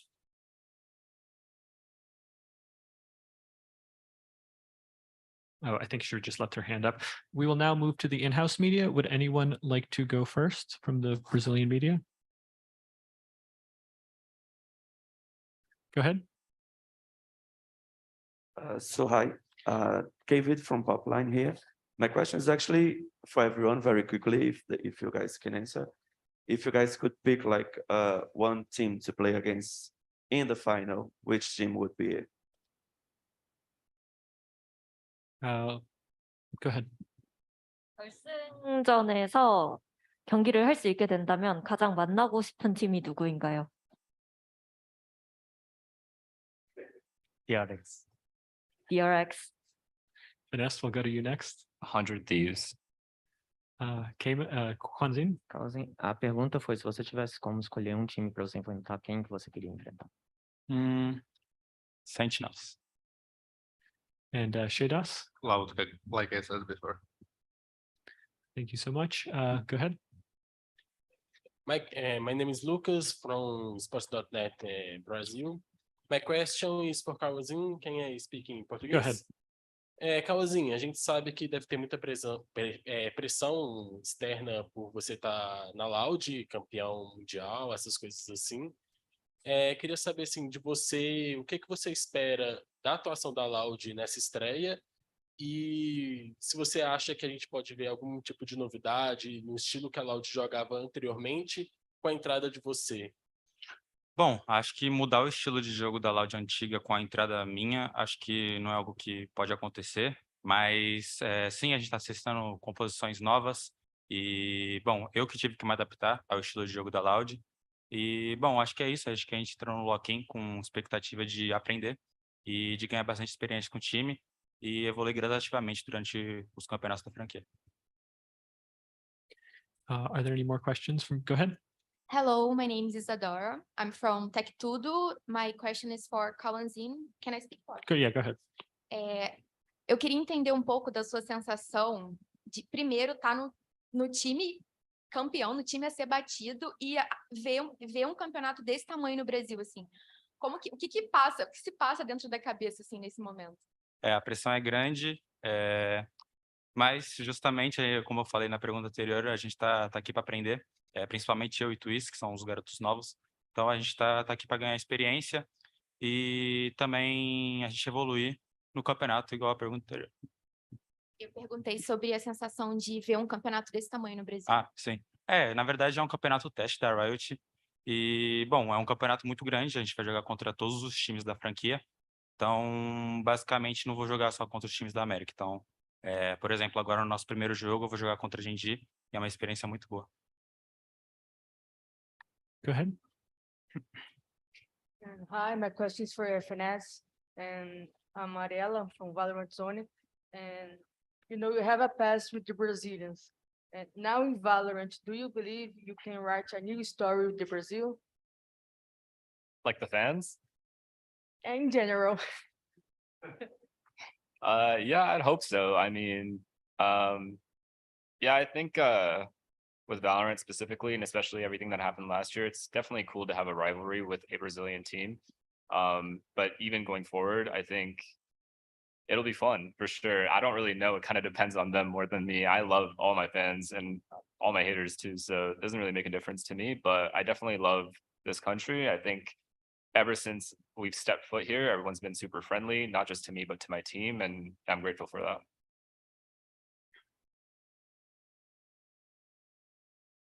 Hi, I'm Pedro from Global. My question is also for FNS, kind of the same subject, actually. Last year, you had a big rivalry with Loud, and some Brazilian fans in social media mocked you, saying that you're a great IGL, but had a bad aim, whiffle sometimes. What do you say to them? To keep talking, I like it. Okay, thank you. My name is Raquel from Valorant Zone. My question is for FNS. Even if you are no longer more part of Optic, do you believe that a new rivalry between Loud and NRG can arise by continuing with 3 players from the old team? For sure. It honestly depends on the formats. It depends on like if we end up in groups versus them, because last year we definitely were in many groups with them and we had a lot of chances to play against each other. I think that's why the rivalry formed to where it got to at the end of the year. So if the same thing happens, then yeah, it's possible for sure. Okay, thank you. Thank you. Are there any more questions from the in-house media? Thank you, players. This will conclude the press conference. We'll return with the next round right after this.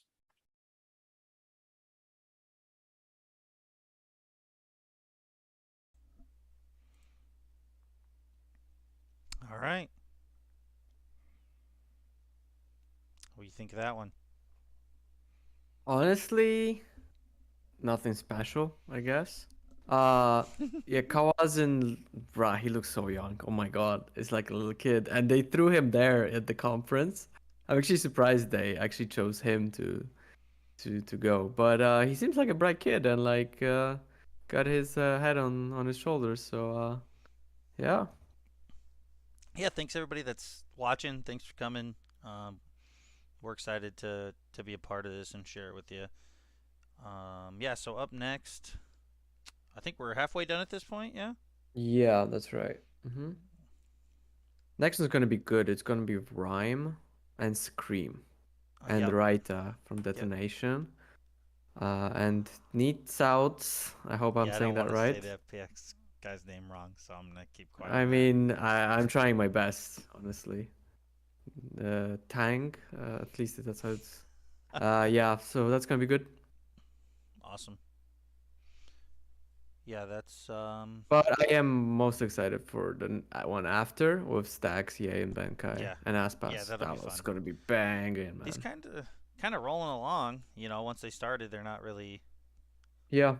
There's not much time in between. That's true. That we're waiting for the next one to start up. So. Yeah, good questions, good answers on that one. Again, pretty straightforward stuff. Excited to see artists take on the Ye role and see how Ye does with Cloud9 against all these other teams. For sure. But I think that's one of the kind of the big stories, you know, with the Optic core. But I'm happy to see Sam got a place on the team with an RG. You know, he kind of worked for that for a long time. I'm glad they kept him on board. So.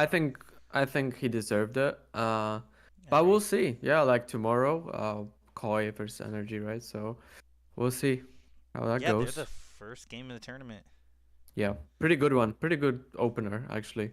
But yeah, we'll see. I like this. It's starting out with an EMEA, NA rivalry going on right from the bat, right? Wonderland in the chat says Artis is better than Ye. I mean, we'll see. We'll see. We'll need to see Energy Cloud9 for that, I guess. Yeah, I think it could happen. I don't know. Honestly, I don't know if Paper X is going to lose tomorrow. Or not tomorrow, whenever. Tuesday. Paper X? Don't they play in the Omega? Not sure. I don't remember. Hello, everyone. There's so many matches, man. We are now back with Rhyme, Berlin, Scream, and Anthem. We will begin with some pre-submitted questions, and then we will move on to the remote media. Scream, how would you rate your roster stacking up against the rest of the competition, especially after the roster changes this offseason? And this question is from Ashir Ahmed from the Spike.gg. Hello, Sheikh Ahmed. I mean, I can't say much right now. I think we get a show on the server what we're capable of, and okay, if you want to... I think it's gonna be a good surprise. Hopefully, if we do like in scrims, but I'm pretty confident people are gonna be surprised by our roster. Thank you. We'll go next to Berlin. I'd just like to know what the reaction was when you learned that FPX would be one of the teams from China invited to lock-in. This question is from Brandon Moore at esports.gg. 这个问题想问一下 Berlin 选手，当你第一次知道你们将参加这个 lock-in 赛事的时候，你们 FPX 将参加这个 lock-in 赛事的时候，你有什么样的反应？我个人的反应是非常惊喜的，也非常觉得非常幸运，倍感荣誉，就是能够被受邀至那么大的舞台。然后我们虽然是在很后面的时间才知道的，所以有点猝不及防。然后我们全队都非常开心，我们会好好参加这次赛事。 So definitely, I feel so honored that we can be participate in such a big tournament, and I definitely think we're very lucky as well. And because this is a very huge international tournament, but we got the message that we are able to participate in this very lately. So maybe we, for our emotions and for our reactions, maybe a bit rushed, we think, but still we are very happy and honored and excited to be here to participate in this tournament. And this will be the last pre-submitted question. Scream, this one's also coming to you. It's from India, from Kushal Batach from Sportskita. Starting off the 2023 season with lock-in, which NA team are you most excited to play? We Which LA team? North America. Yeah. Good question, man. I don't know. I think Cloud9 seems pretty strong. But beside Cloud9, I don't feel like NA is in a good place right now. I don't know. We have to see. We didn't see much, so but probably Cloud9. Awesome. We will move now to the remote media. Alan, we'll go with you first.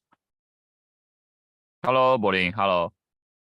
Hello，我看到你们其实包括刚才前面 Nathan 过来还是有点紧张的。你们在准备，就是从你们到了巴西之后，然后到现在这段时间里面有经历过一些什么比较有趣的事情吗？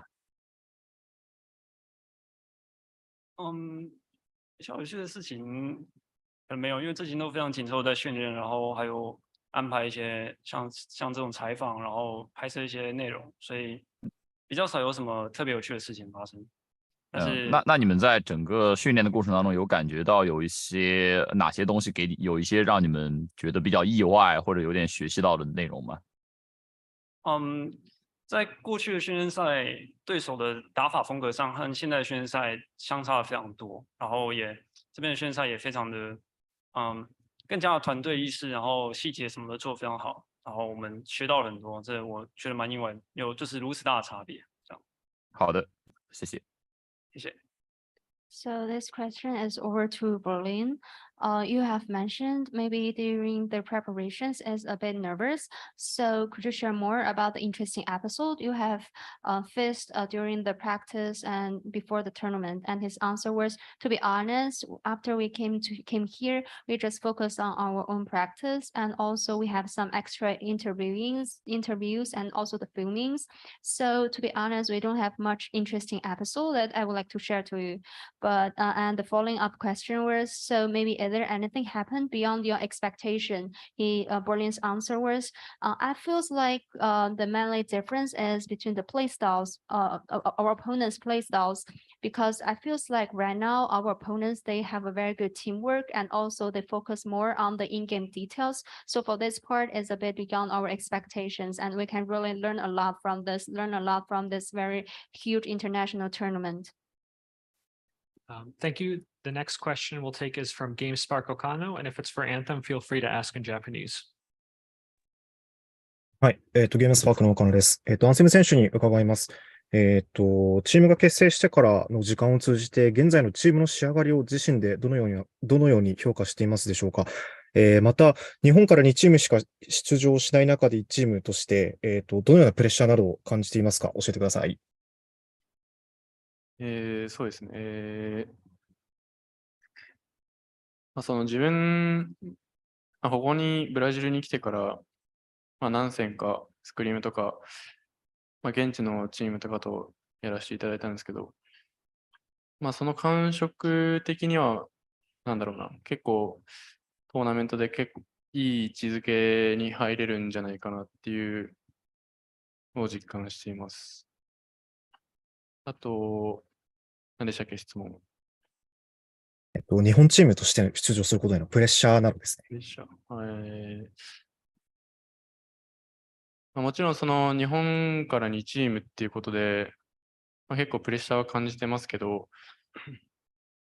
そういうチームとしてのプレッシャーもありつつ、みんなはトーナメントを結構楽しみにしてて、すごくあまり今は緊張感がないというか、めちゃみんなワクワクしながら練習したり楽しんでます。So the first question to Anthem is, since the DFM, it hasn't been too long since the formation of the team. How do you feel about the team growth right now? And the second question is, how do you feel about representing the Japan team, becoming one of the two teams representing Japan? Anthem's answer to first question is, since coming to Brazil, we have been scrimming with the local teams here. And from that, we feel pretty good about towards the tournament. and to represent the one of two Japanese teams here. We do feel the pressure, but more than the nervousness, we are feeling excited to be participating in the tournament right now. Thank you. We'll next go to Ren Kurita from Esports World, and feel free to ask your question in Japanese if it's to Anthem. e スポーツワールドの栗田です。アンセム選手に質問なんですけど、ロックインで個人的に対戦を楽しみにしている選手とその理由を教えていただきたいです。そうですね。僕として個人的な、好きな選手なんですけど、クライオ選手とは試合をやってみたいなと思います。そのためには、反対のグループなので決勝まで行って最後まで残らないと多分当たらないと思うんで、頑張って勝ちたいと思ってます。ありがとうございます。The question for Anthem is, which player are you most excited to play against and why? The answer is, personally, I feel very excited to be playing against Cryo. But since they're on the opposite bracket, to face against them, we would have to go win the tournament until the finals. So we'll do our best. Thank you. We'll go next to Gentes en Linea, Renato Roldan.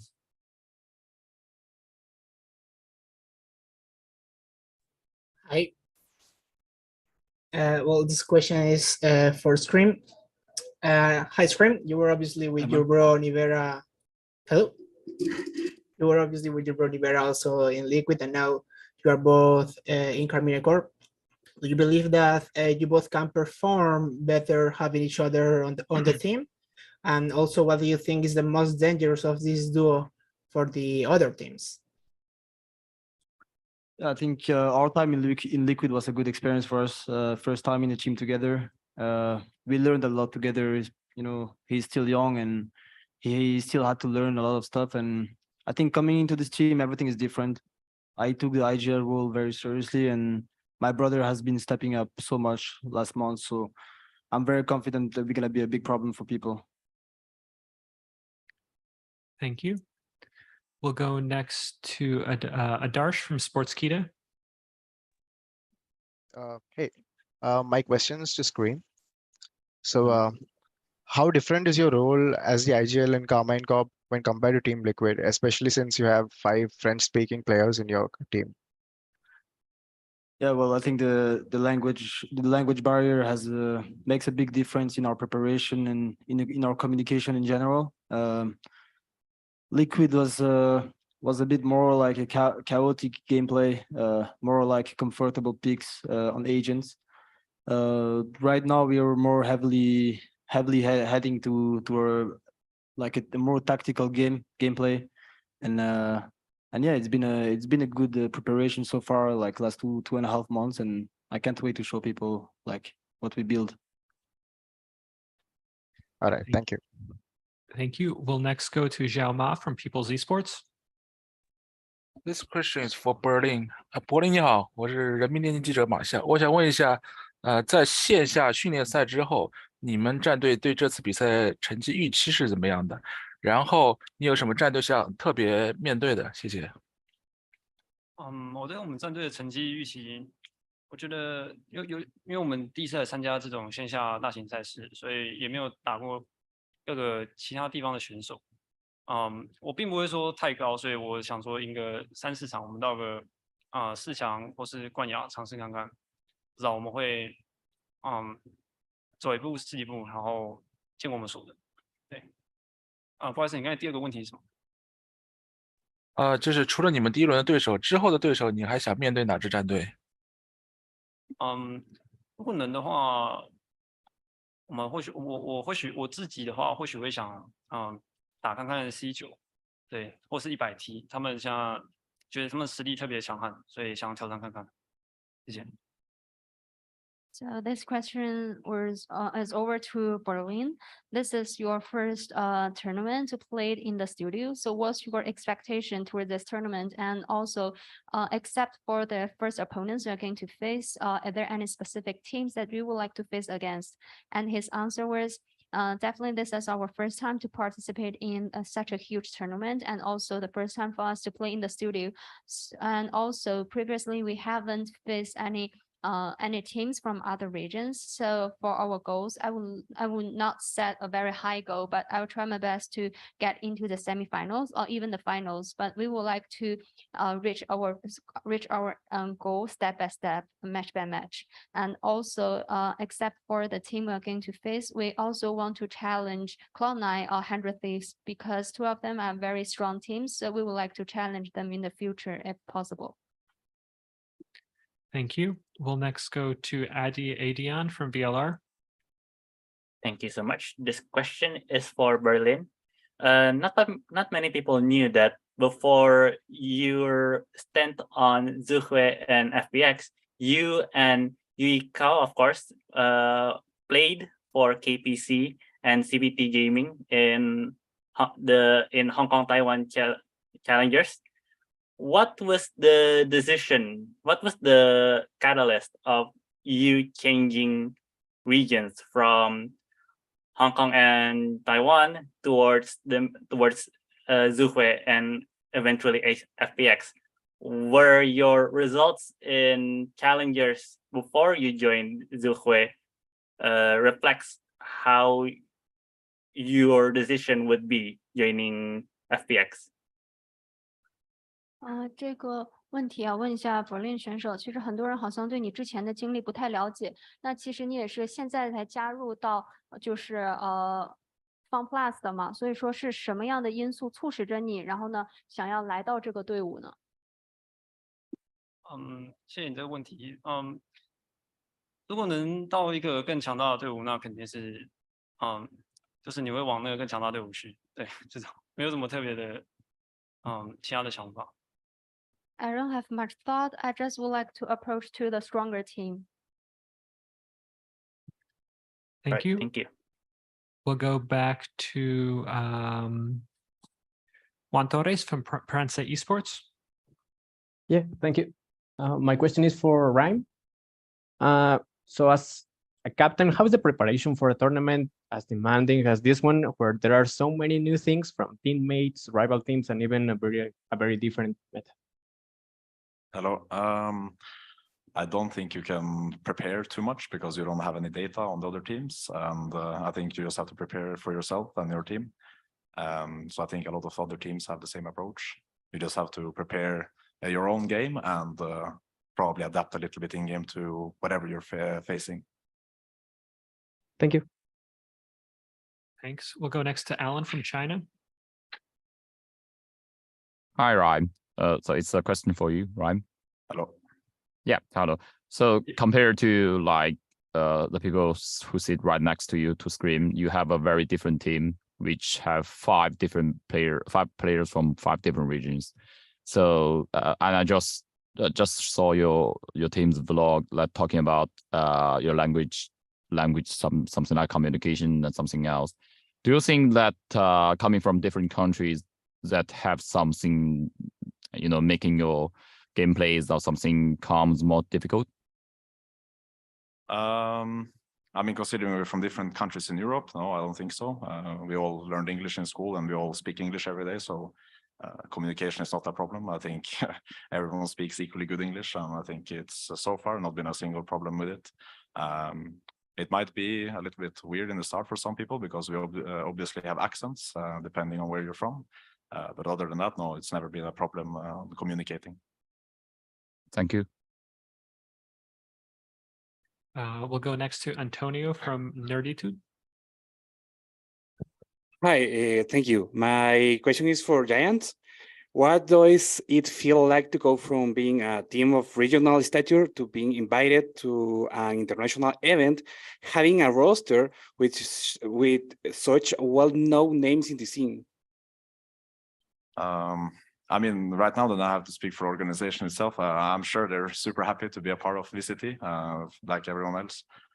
Going from regional leagues to VCT is a huge step for any org, right? And speaking for them, I'm pretty sure they're super happy about it. Thank you. And then we'll go to Dongyan Oh. I do have to flag that we don't have a Korean translator, so if you can ask in English. Oh, we do have one. Yes. Go ahead, Dongyan.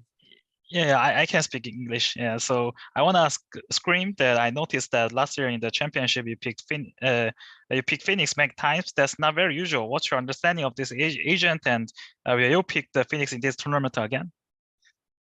Yeah, yeah, for sure. I think I'm gonna pick it on every map again. He's the best agent in game, and yeah, I'm gonna surprise people again. Okay, thank you. Yeah, good for touch on. Yeah, this passion. Choose some matchups. Thanks. We'll next go to you from Esports World.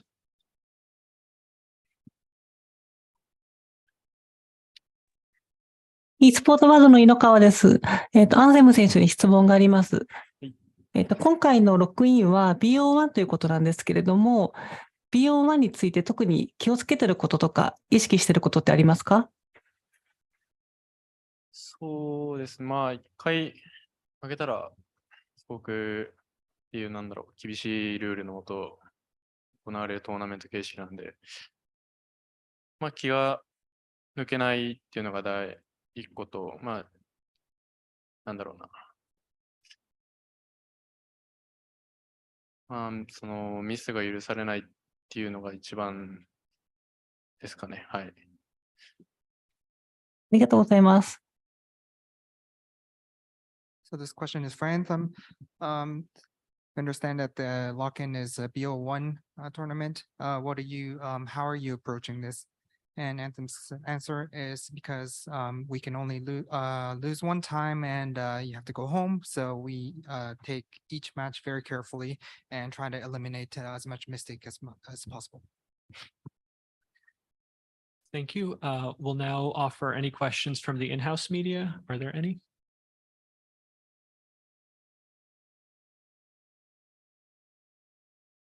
My name is Raquel from Valorant Zone. My question is for Screen, but I'm asking to you in French, okay?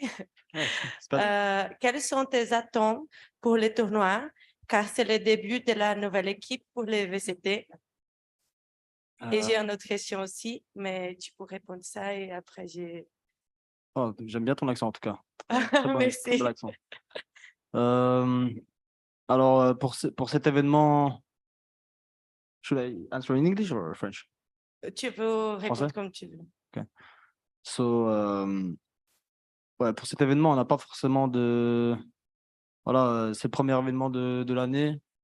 Je pense que c'est un format qui est très difficile. On n'a pas le droit à l'erreur. Et du coup, on va essayer de prendre un maximum d'expérience à cet événement. Mais bien évidemment, on est venu pour gagner. On est venu pour gagner et la suite, c'est d'être champion d'ici les prochains mois et de montrer qu'on peut dominer la scène. Ok, merci. Et l'autre question, c'est pour un tournoi tier 1 sur Valorant, est-ce que tu ressens les mêmes sensations que sur CSGO? C'est un nouveau jeu, mais c'est un jeu très différent et je pense qu'il y a beaucoup de compétition sur Valorant. C'est pour ça qu'il n'y a pas encore de domination au niveau des équipes. Il n'y a pas encore une équipe qui a dominé la scène. Donc je pense que la scène est très, très compétitive. Ok, merci. Merci. Are there any other questions? Thank you. This will wrap the press conference. Thank you so much for participating. Thank you, everyone. Thank you.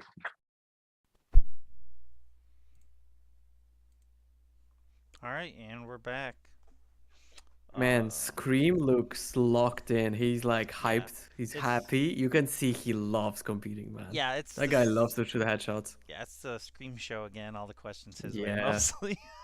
For sure. Yeah, no wonder. Everybody wants to ask him his thoughts. It's just how it's been for years now. So that's true. Yeah, another one that pretty straightforward. Everybody's ready to play. They'll let you know it. So. Man, I just wish this was double elimination, honestly.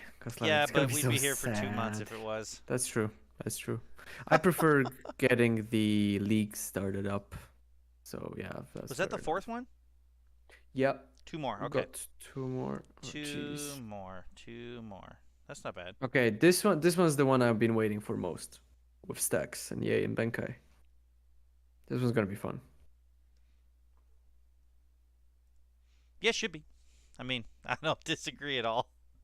Hopefully, yeah. I honestly, I don't know. I think they might be taking it kind of serious this time. We'll have to just wait and see.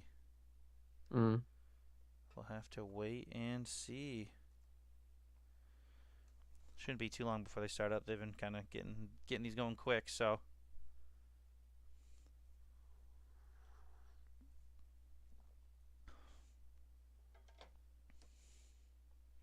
Yeah, sometimes they don't want to give away, too much to the reporters before the tournament because they don't know who's watching. I'm sure. Don't wanna jinx anything and stuff like that. Like, I kind of get it. Yeah, usually you get the best answers after they play what they think might be their toughest opponent, or after they lose and they don't have any secrets to hide anymore or anything like that. That's usually when you get people to talk quite a bit. Yeah, or they're pissed off. Yeah, just like say anything. I'm trying to think who it was. I think it was part of the LCQ last year. And I talked with the guard. Mm-hmm. And I think it was Jonah P. And he had just so much to say. He didn't lose, but they made it to the grand final, so he's like, what's there to hide now? Oh yeah, for sure. Yeah, like some it honestly depends on the player. Like some of them just like are so ecstatic after they win, they'll tell you anything. Others are like, like locked in throughout, and others are just whatever. Locked / in. I love it. Yeah, the name's great. Yeah, it's gonna be a long few weeks. I'm excited though. It is long week, yeah. But yeah, exciting stuff.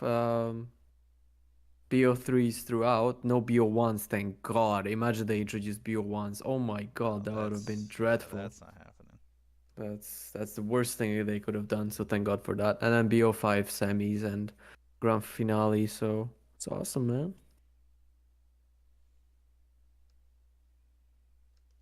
Yeah, I'm glad the semifinals are best of 5 too. Yeah, true. Only the best should be in the final. Yeah, dude, I wanna see Lotus, dude. I know. I'm really excited excited to see Lotus and see if we get a lot of Harbor or not. Yeah, it's always exciting when Harbor, the chance of like the new stuff in the game, has a chance to make a difference. So that's true. Yeah, exciting stuff. Yeah. So yeah, we got 2 more. The schedule's in the details of the stream. Yeah, it did differ slightly, but yeah, very I think slightly. it's usually how it goes. That's just what they give us, and one person's sick or had travel problems or something, so they replace him with another person on the team or something like that. Like we had fraud on the first one when he wasn't supposed to be there. So just one instance of that.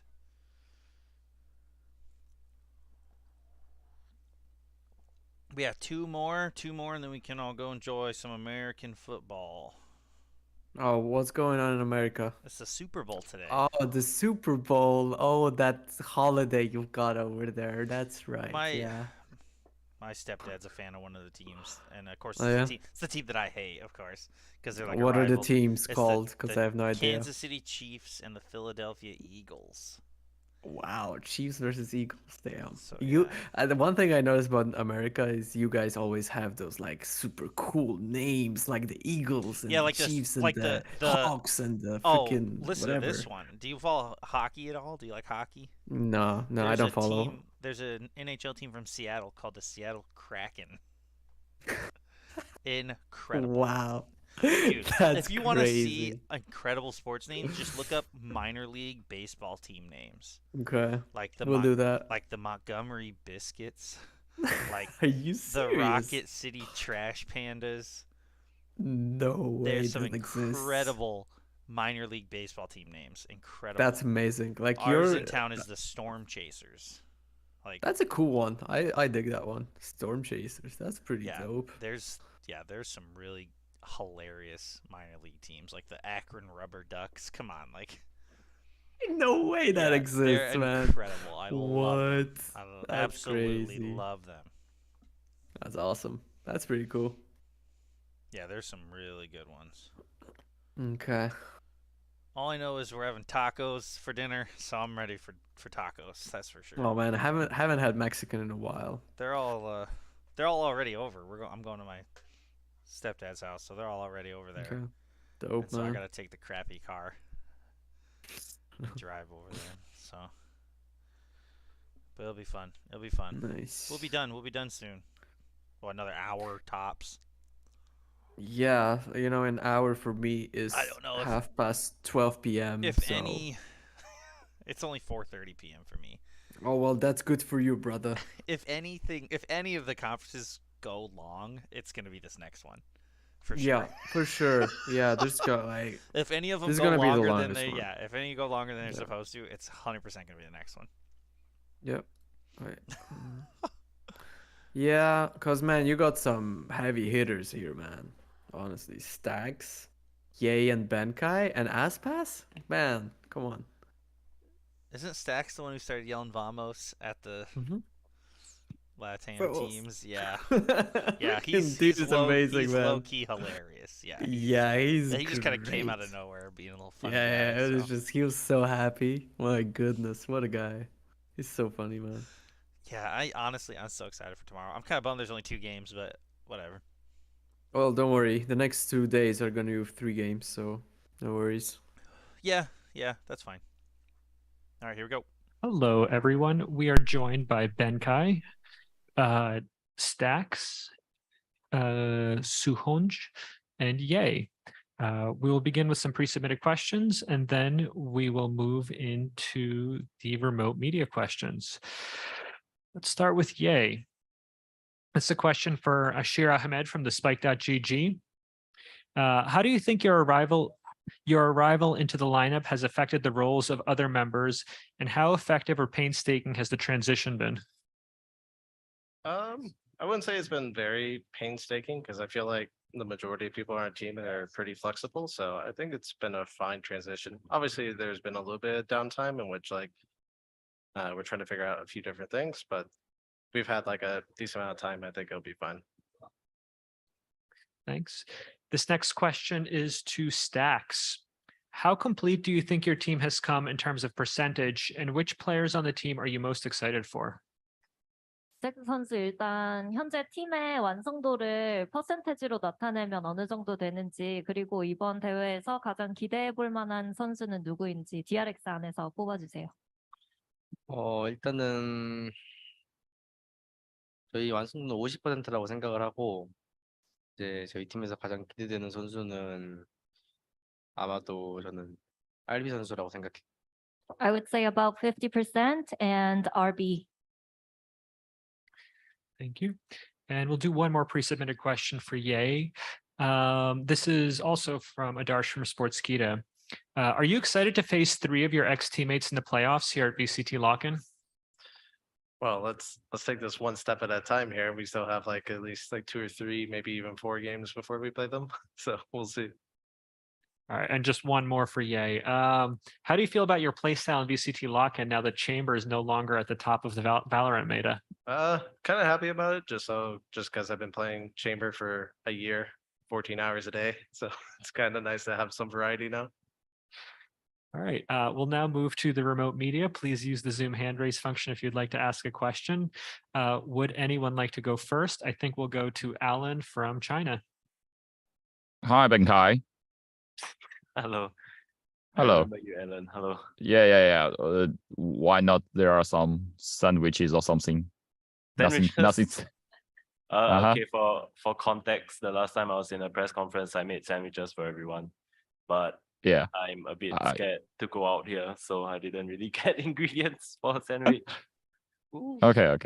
So I have one maybe quite difficult question for you to answer. So it is very lucky that you and Stax is here. So you both represent maybe the most powerful teams in APAC right now. So a lot of teams, like from what I'm hearing, more teams are targeting DRX more than PaperX as their their imagination enemy in this region, something like that. What do you think about that? Like, do you feel more like relaxed about that because most people will target will make DRX as their target, or you will feel like no, we deserve as the APAC #1 target? Yeah. I think it's great, man. I feel like we've been horrible in scrims. We're not really in the best shape right now. So, less attention, the more attention taken off of us, the better. So I'm all for it. Yeah, okay. Thank you. Alan, did you want to ask that to Stacks as well? And if so, can you repeat? Yeah, of course. If the translator can translate that for me. Yeah. Should I repeat the question? Yes. Yeah. Okay. So my question is also for Stacks because both DRX and PaperX are the most best performed teams in APAC region, and from what I'm hearing, more people put DRX as the #1 target or the highest performance team in this region. So I don't know how Stacks is feeling about that. Yeah. 저는 솔직하게 그냥 저희를 타겟으로 생각을 했지만 아마도 이제 PRX를 조금 이제 상대하기 좀 껄끄러우니까 일부러 피해서 그렇게 선택을 한 것 같아. Well, yeah, I do see why a lot of people put us as the target, but I feel like they're playing mind games of some sort, and I think PRX is still a very strong team to go up against. Okay, thank you. Thanks. We'll go next to Nadine from Esports. Hello, my question is for Stacks. 안녕하세요. My question is, so we heard from King on Gen.G that he thinks that Jet will come back into the meta after this chamber nerf. So my question for you is if you agree with that and if your team is going to be playing Jet compositions. 저는 솔직하게 지금 제트도 좋다라고 생각을 하지만 체인버만큼의 조금 파워를 좀 못 냈다고 생각해서 이제는 좀 제트가 없는 시대도 오지 않을까라는 저는 생각을 해요. Well, to be honest with you, I do agree that Jet is a good agent, but I don't see Jet being as explosive as Chamber used to be. So I think there's a world where we see less and less of Jet and see other agents kind of step up.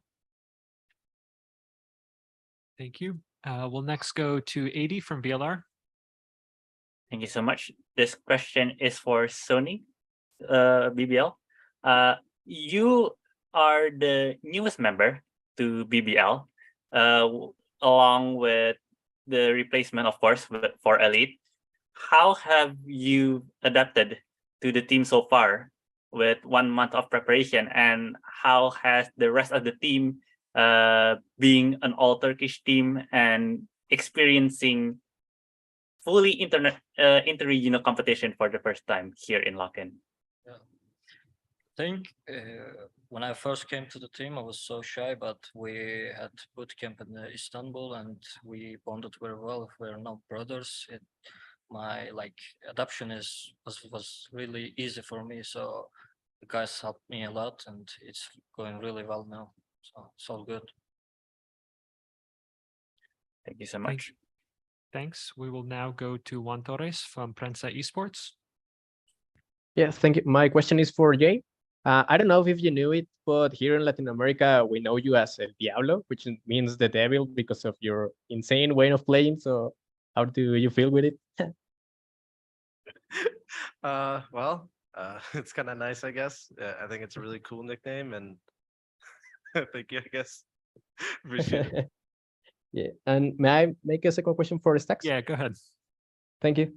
Well, Stacks, it might have started as a normal celebration, but now the Vamos, it's the tournament slogan, it's pretty in official branding, and basically it's immortalizing the Valorant scene. So how does that make you feel?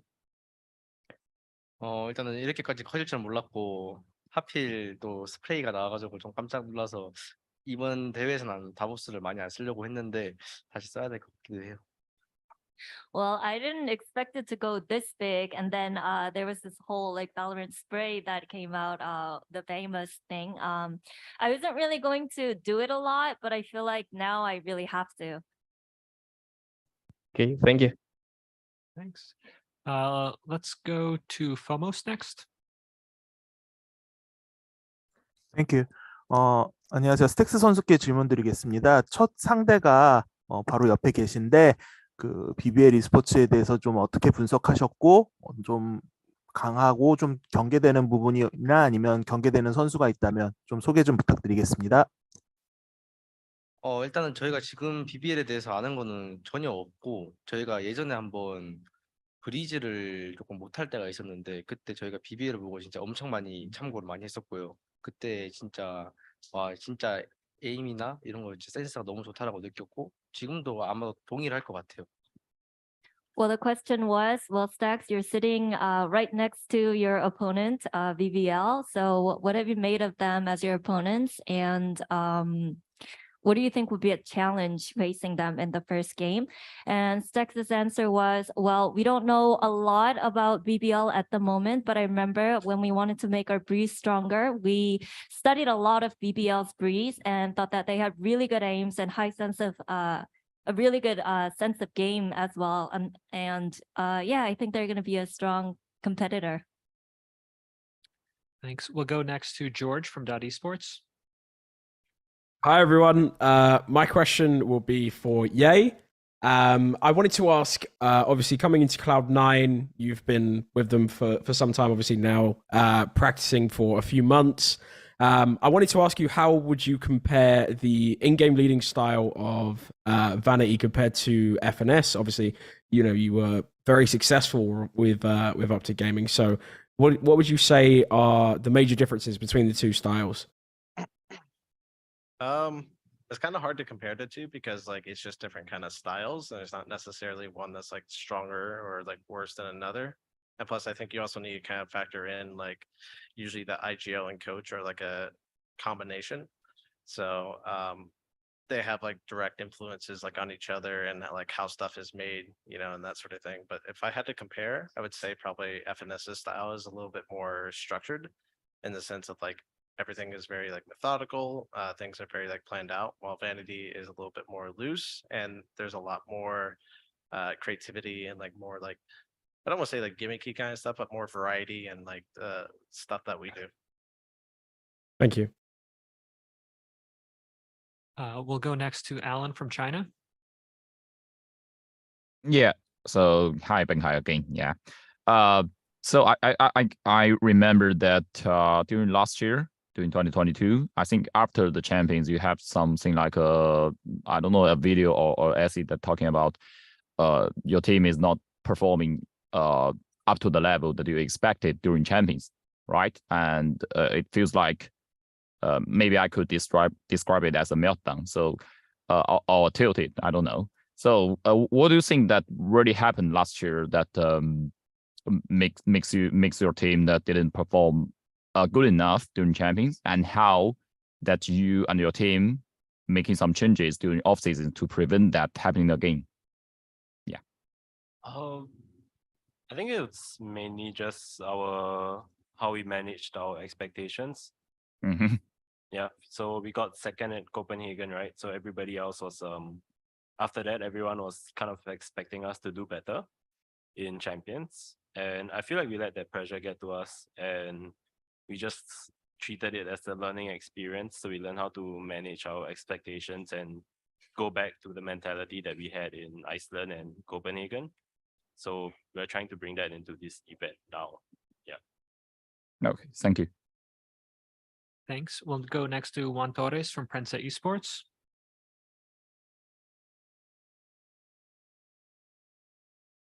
Juan, if you can unmute your mic. All right, we'll go on to Antonio Summer from Nerditude. Hi, thank you. My question is for Benkai.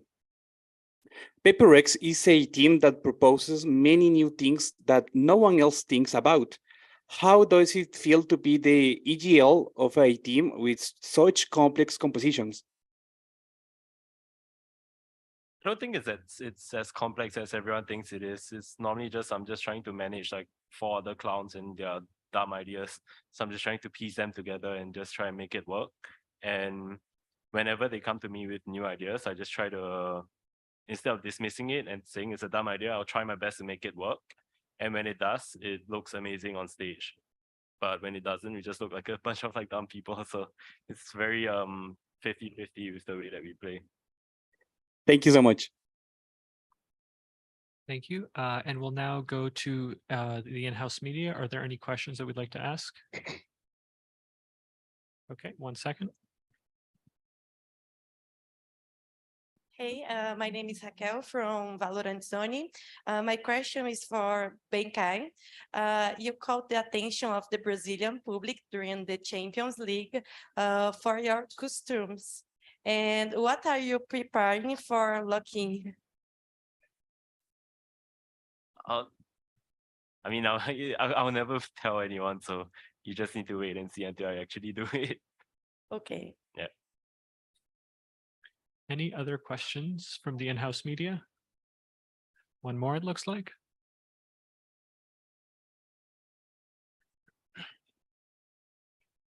Hi, I'm Pedro from Esports. This question for Ye. You had an amazing year in 2022 with Optic, and you probably received a lot of offers for the 2023 season. Why did you decide to sign with Cloud9 in the end?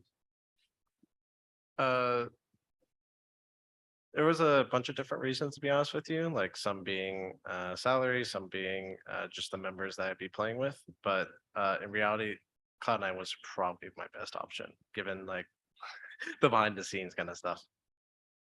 Thank you. Thank you. Are there any more from the in-house media? Okay, thank you guys. This will conclude the press conference, and we will be back with our final one after this.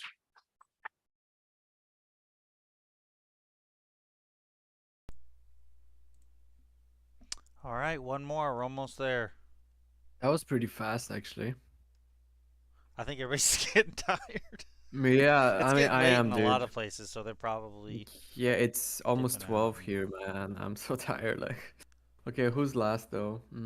Mixwell, Ethan, Heat, and Cruz. Okay, that's a pretty good one too, actually.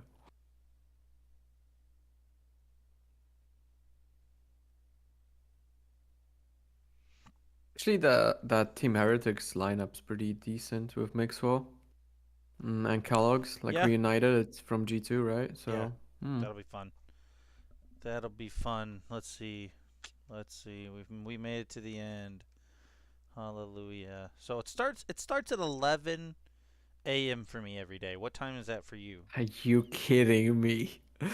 11 a.m. Really? Yeah. What time is that for you? Like 5? 6 p.m. 6 p.m. Okay, so not even an Yeah. hour longer. We got Cruz. Jesus Cruz is here. Christ. I asked Cruz a question. Okay, cool. I like him. Yep.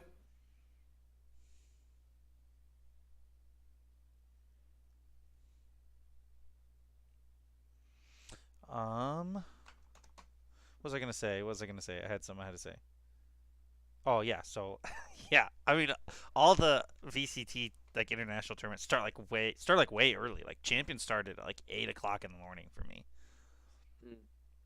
That's much better. I prefer that than having to stay up late, to be honest with you.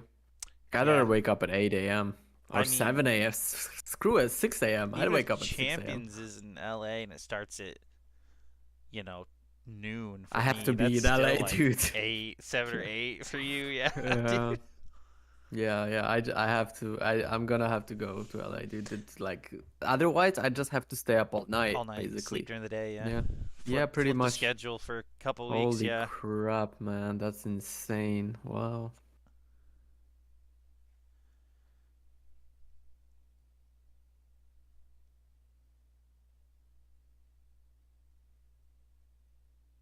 What was I gonna say? I was gonna say not a lot of people are talking about like the actual leagues themselves yet, because That's got the true. big kickoff Almost, tournament. yeah, almost no one asked anything about the leagues. No, I mean right? just in general, not just right now, but like leading up to it, like everything. Like, we know they're happening. We got the Challengers leagues that have kicked off, but I'm excited for the actual like leagues to start. because that's like weekly competition. On the other hand, what would you ask? Like, what are you curious about, though? I mean, nothing in general. Just like in talks of like in terms of like previews and expectations and stuff. Like nobody's brought that up really. It's all about lock-in, first international event of the year. Everybody's there, so everybody's kind of forgot that in a month and a half from now, that they're gonna go against everybody for end of March, every right? week. Yeah. 26th of March. I know because that's what Subia's birthday is. So. Damn, you just doxed her, bro. Yeah, well.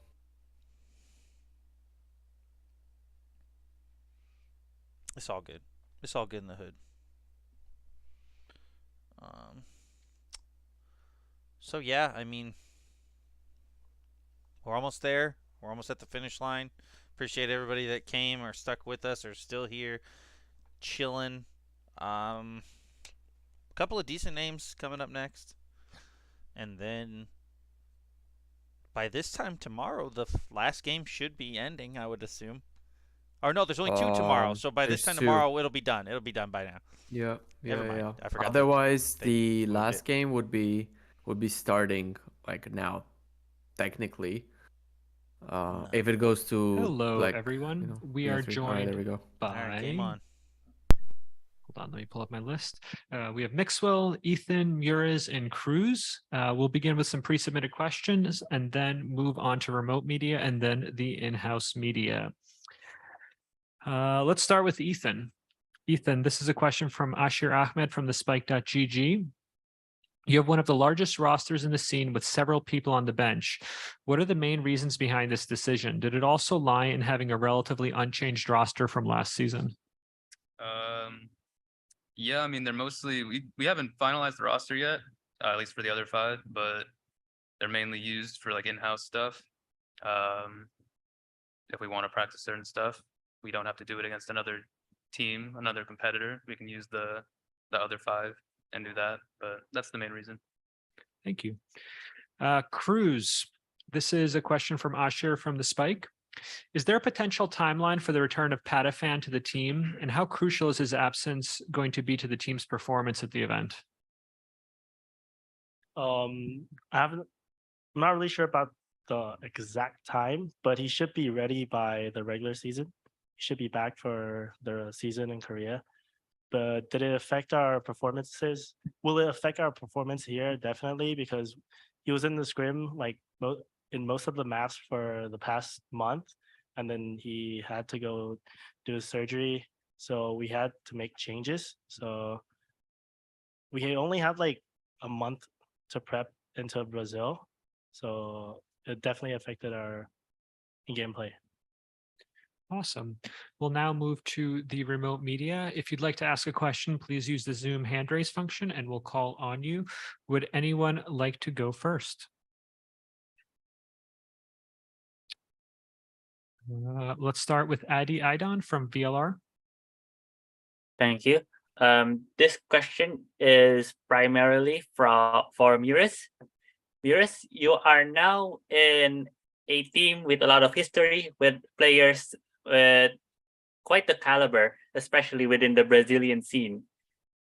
Now working with a champions winning coach in VCT, how has the atmosphere within the team and how has the team gelled together, especially leading up to lock-in? Well, we are very confident in our work. BZK has brought us a very nice work ethic from Loud and a very nice way to understand the game, a different way from the one we had in VivoKid. So we've been learning with him. We've been working together and having a lot of fun. So plus the very high calibers that is said, like in our team. So we're just having fun. We're practicing a lot, working, and we're confident that we're gonna do a great game. That's it. Thank you. Thank you. Let's go to Javier Martinez from Javo Marta.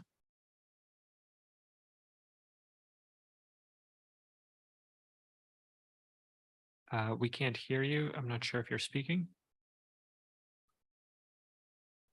We'll come back to you as you sort out your microphone issues.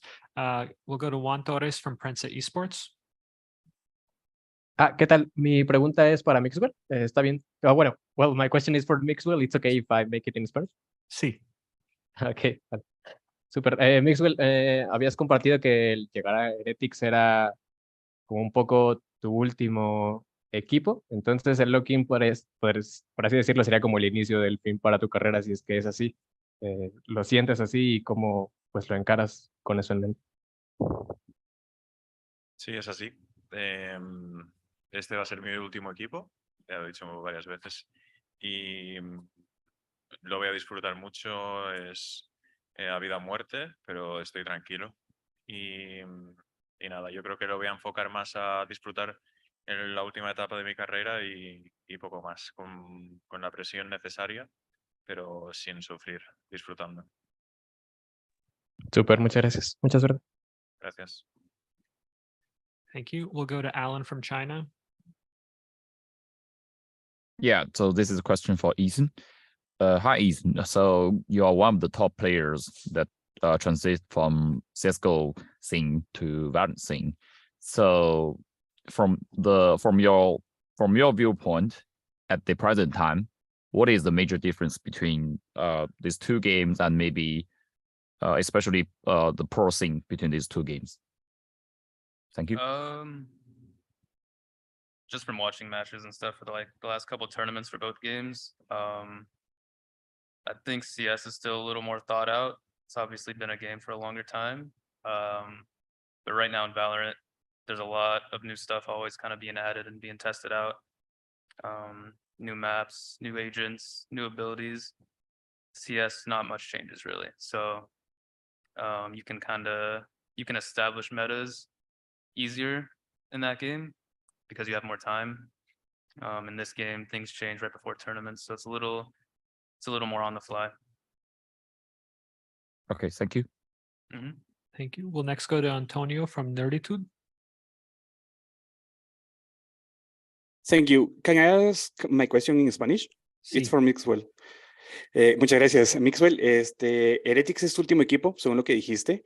¿Ves a Heretics lo suficientemente fuerte como para retirarte en la cima?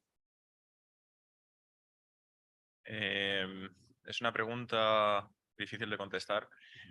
Creo que actualmente tenemos mucho que mejorar, pero creo que a largo plazo sí que puedo hacerlo.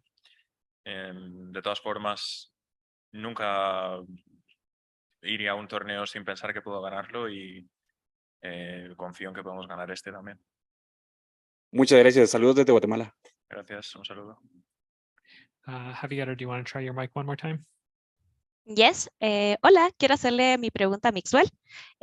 Primero quería darle la bienvenida a Sudamérica. Le tenemos mucho cariño por aquí y sobre todo en Chile.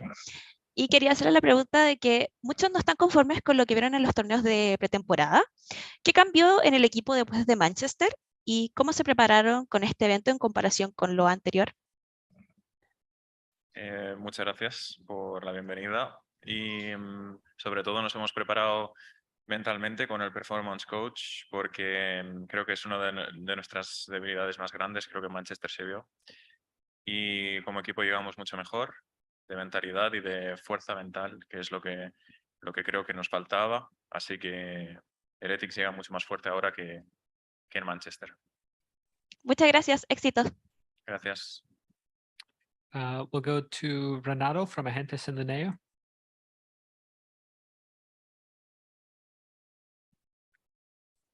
Hola, ¿qué tal? Mi pregunta también va para este Mix, gran fan aquí Mix. Me gustaría preguntar sobre todo cómo está la dinámica, la química del equipo. En los vlogs que has estado realizando hemos visto altas y también medio bajas.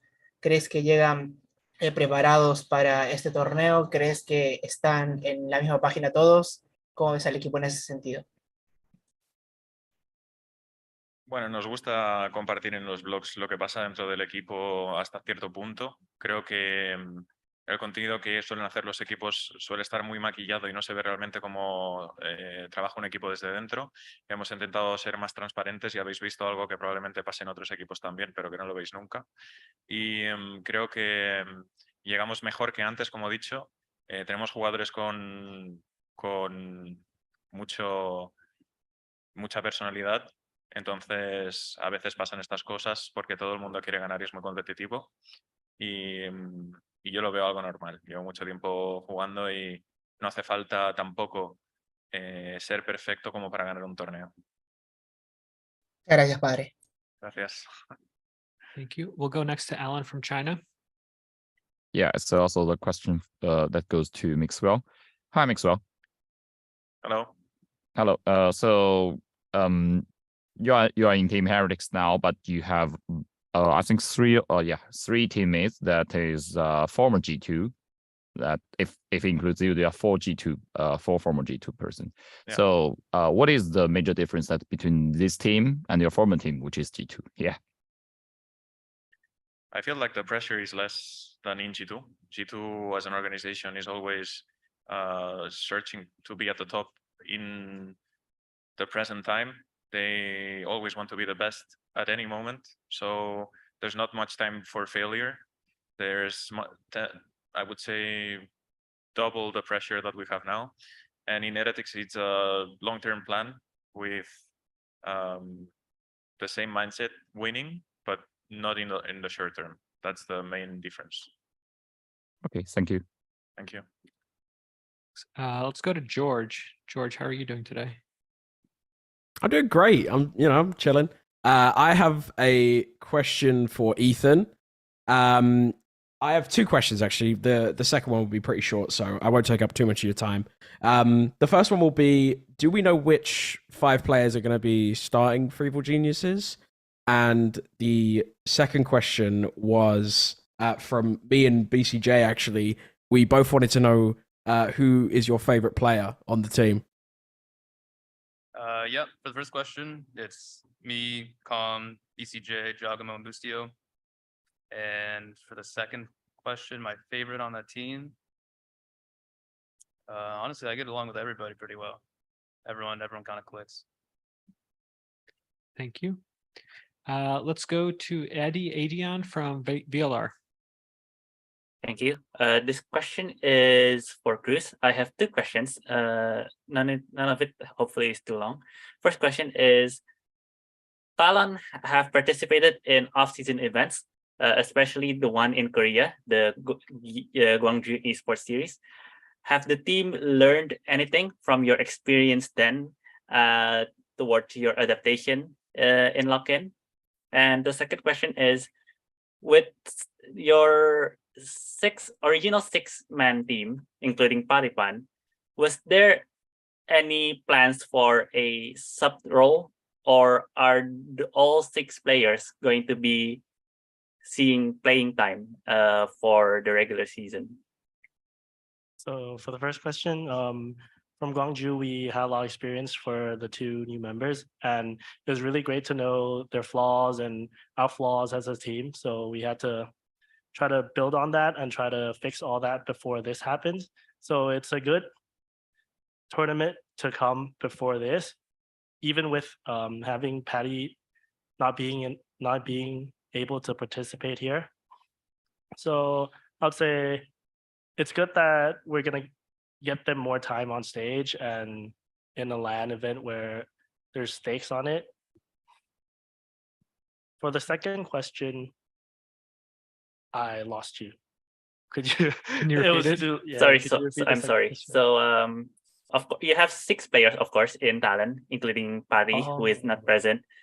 For the regular season, is there going to be a sub role, like a starting 5, or are all 6 players going to have significant playing time for the regular season? So from the scrims we had when Patty was in the team and he wasn't out yet, we were gonna do a 6-man roster.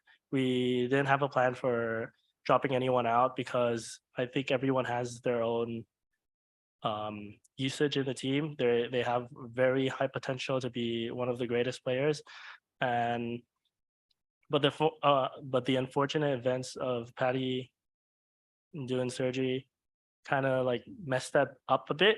but I don't think we will stick with a 5-man roster. I don't think so. All right, thank you so much. Thanks. We'll go next to Juan Torres from Prensa Esports. Yeah, thank you. My question is for MEIBR. A few months ago, there was another international event of a shooting game in Brazil.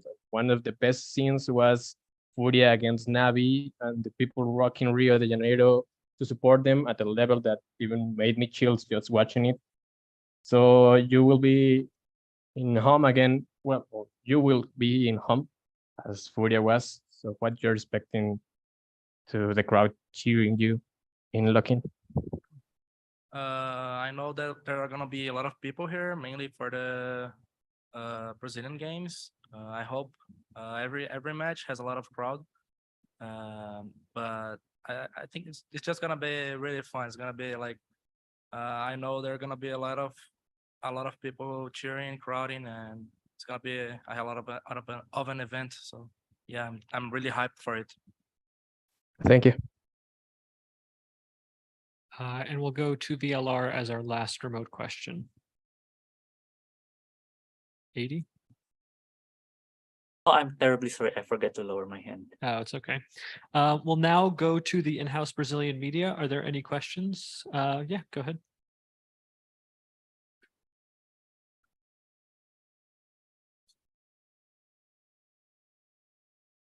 Hi, I'm Wesley Pereira from The Clutch. My question is for Maurice in Portuguese. Maurice, essa vai ser a segunda vez que você, o RGL e o HIT vão jogar aqui no Ibirapuera, só que dessa vez num evento de maior prestígio como o Lock-in. Queria que você comentasse um pouco como que foi a preparação do MIBR em relação a esse torneio e como que o time pode se preparar bem para poder enfrentar a Talon. Bom, é muito bom poder jogar aqui no Ibira de novo. A gente teve uma experiência muito boa ano passado, apesar de ter perdido.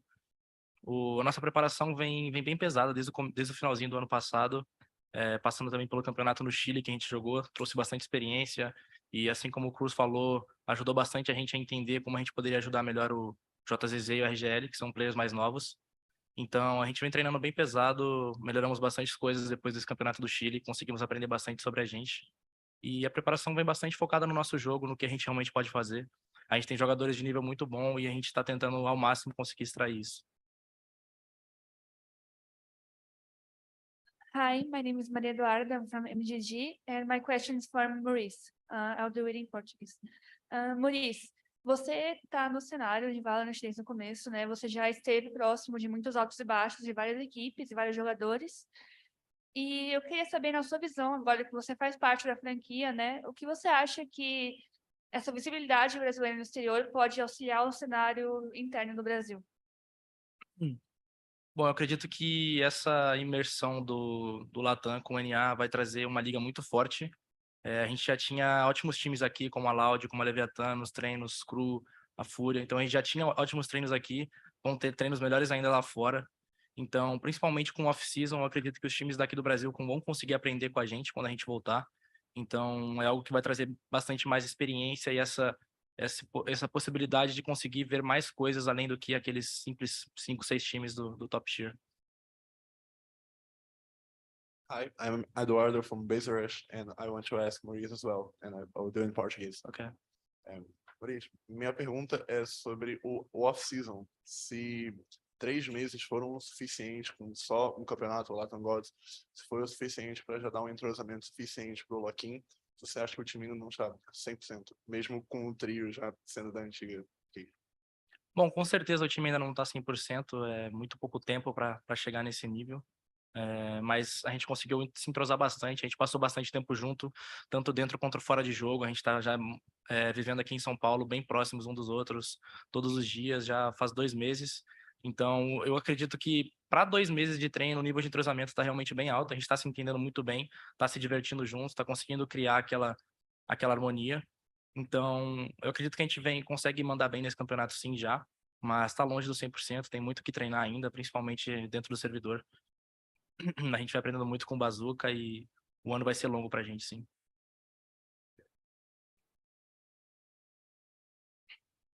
Oi. Hello, my name is Isadora.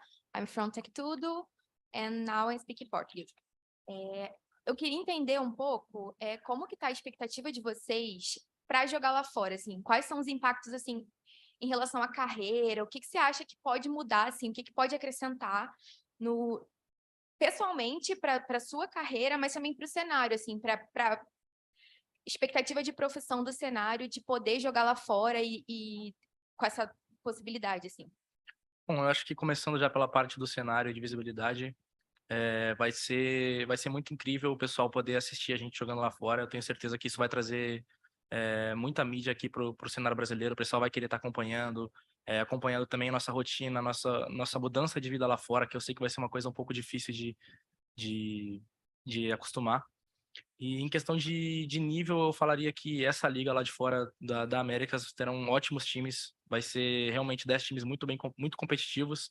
Então, vai ser incrível para a gente poder diariamente estar treinando num ambiente de nível um pouco mais alto aqui no Brasil, né? Porque vai unir duas regiões, então vai ser um nível muito bom de treino para a gente.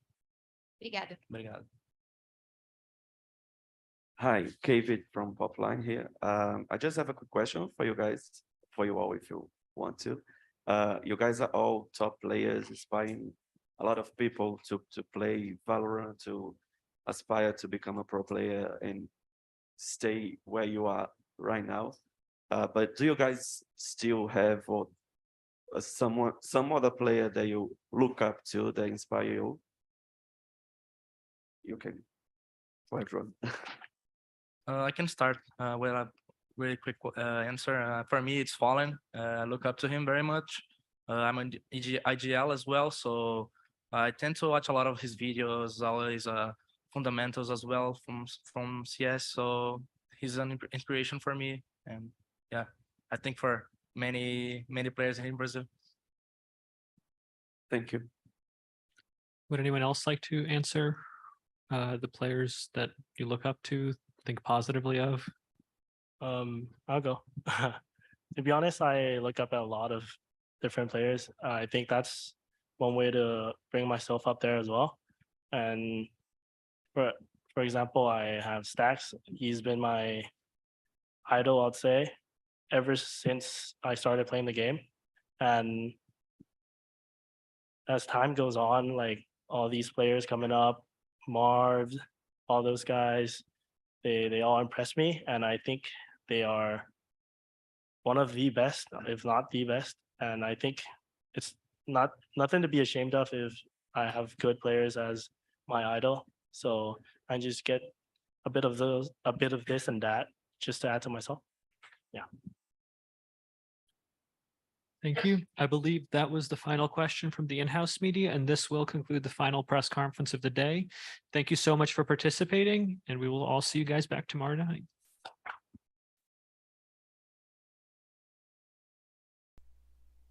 Well, that's that. How do I Yep.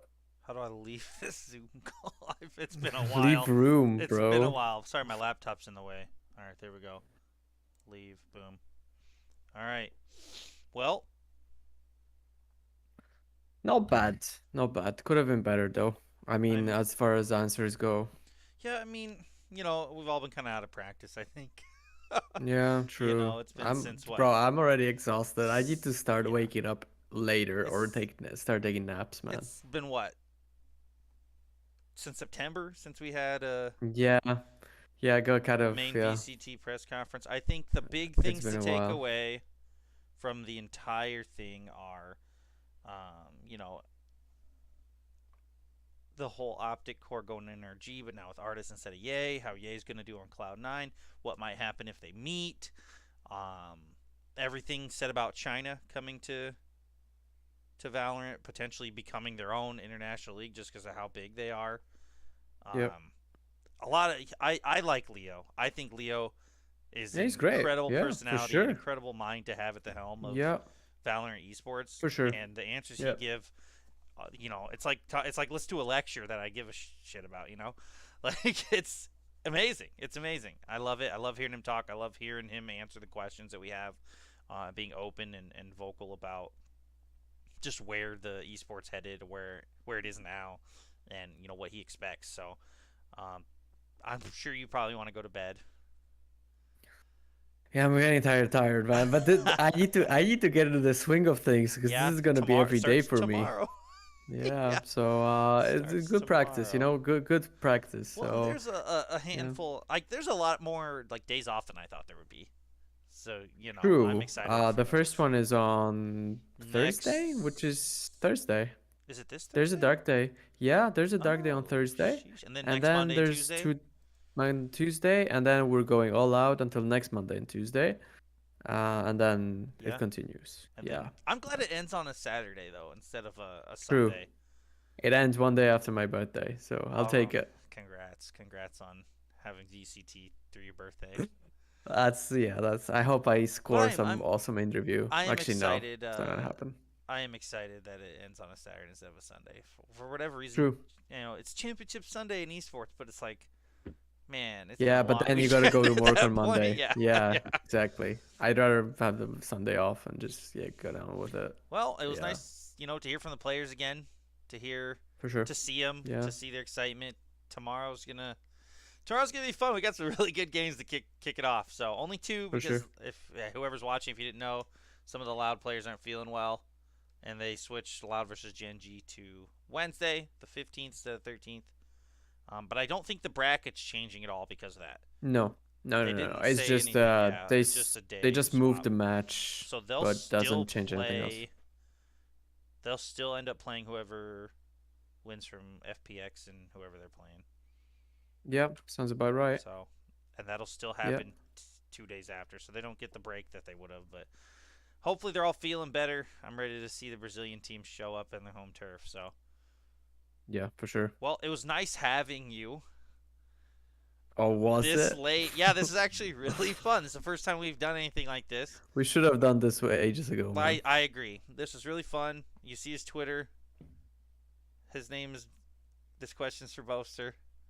Nobody You had to understands throw that that in meme. there. Nobody understands Nobody that meme. gets it. But it's I'll okay. explain it to him if they ask. But Well, sure. Another time maybe. congratulations on your position with the Spike. This is content, something or other editor manager guy at the Spike. Something. Yeah.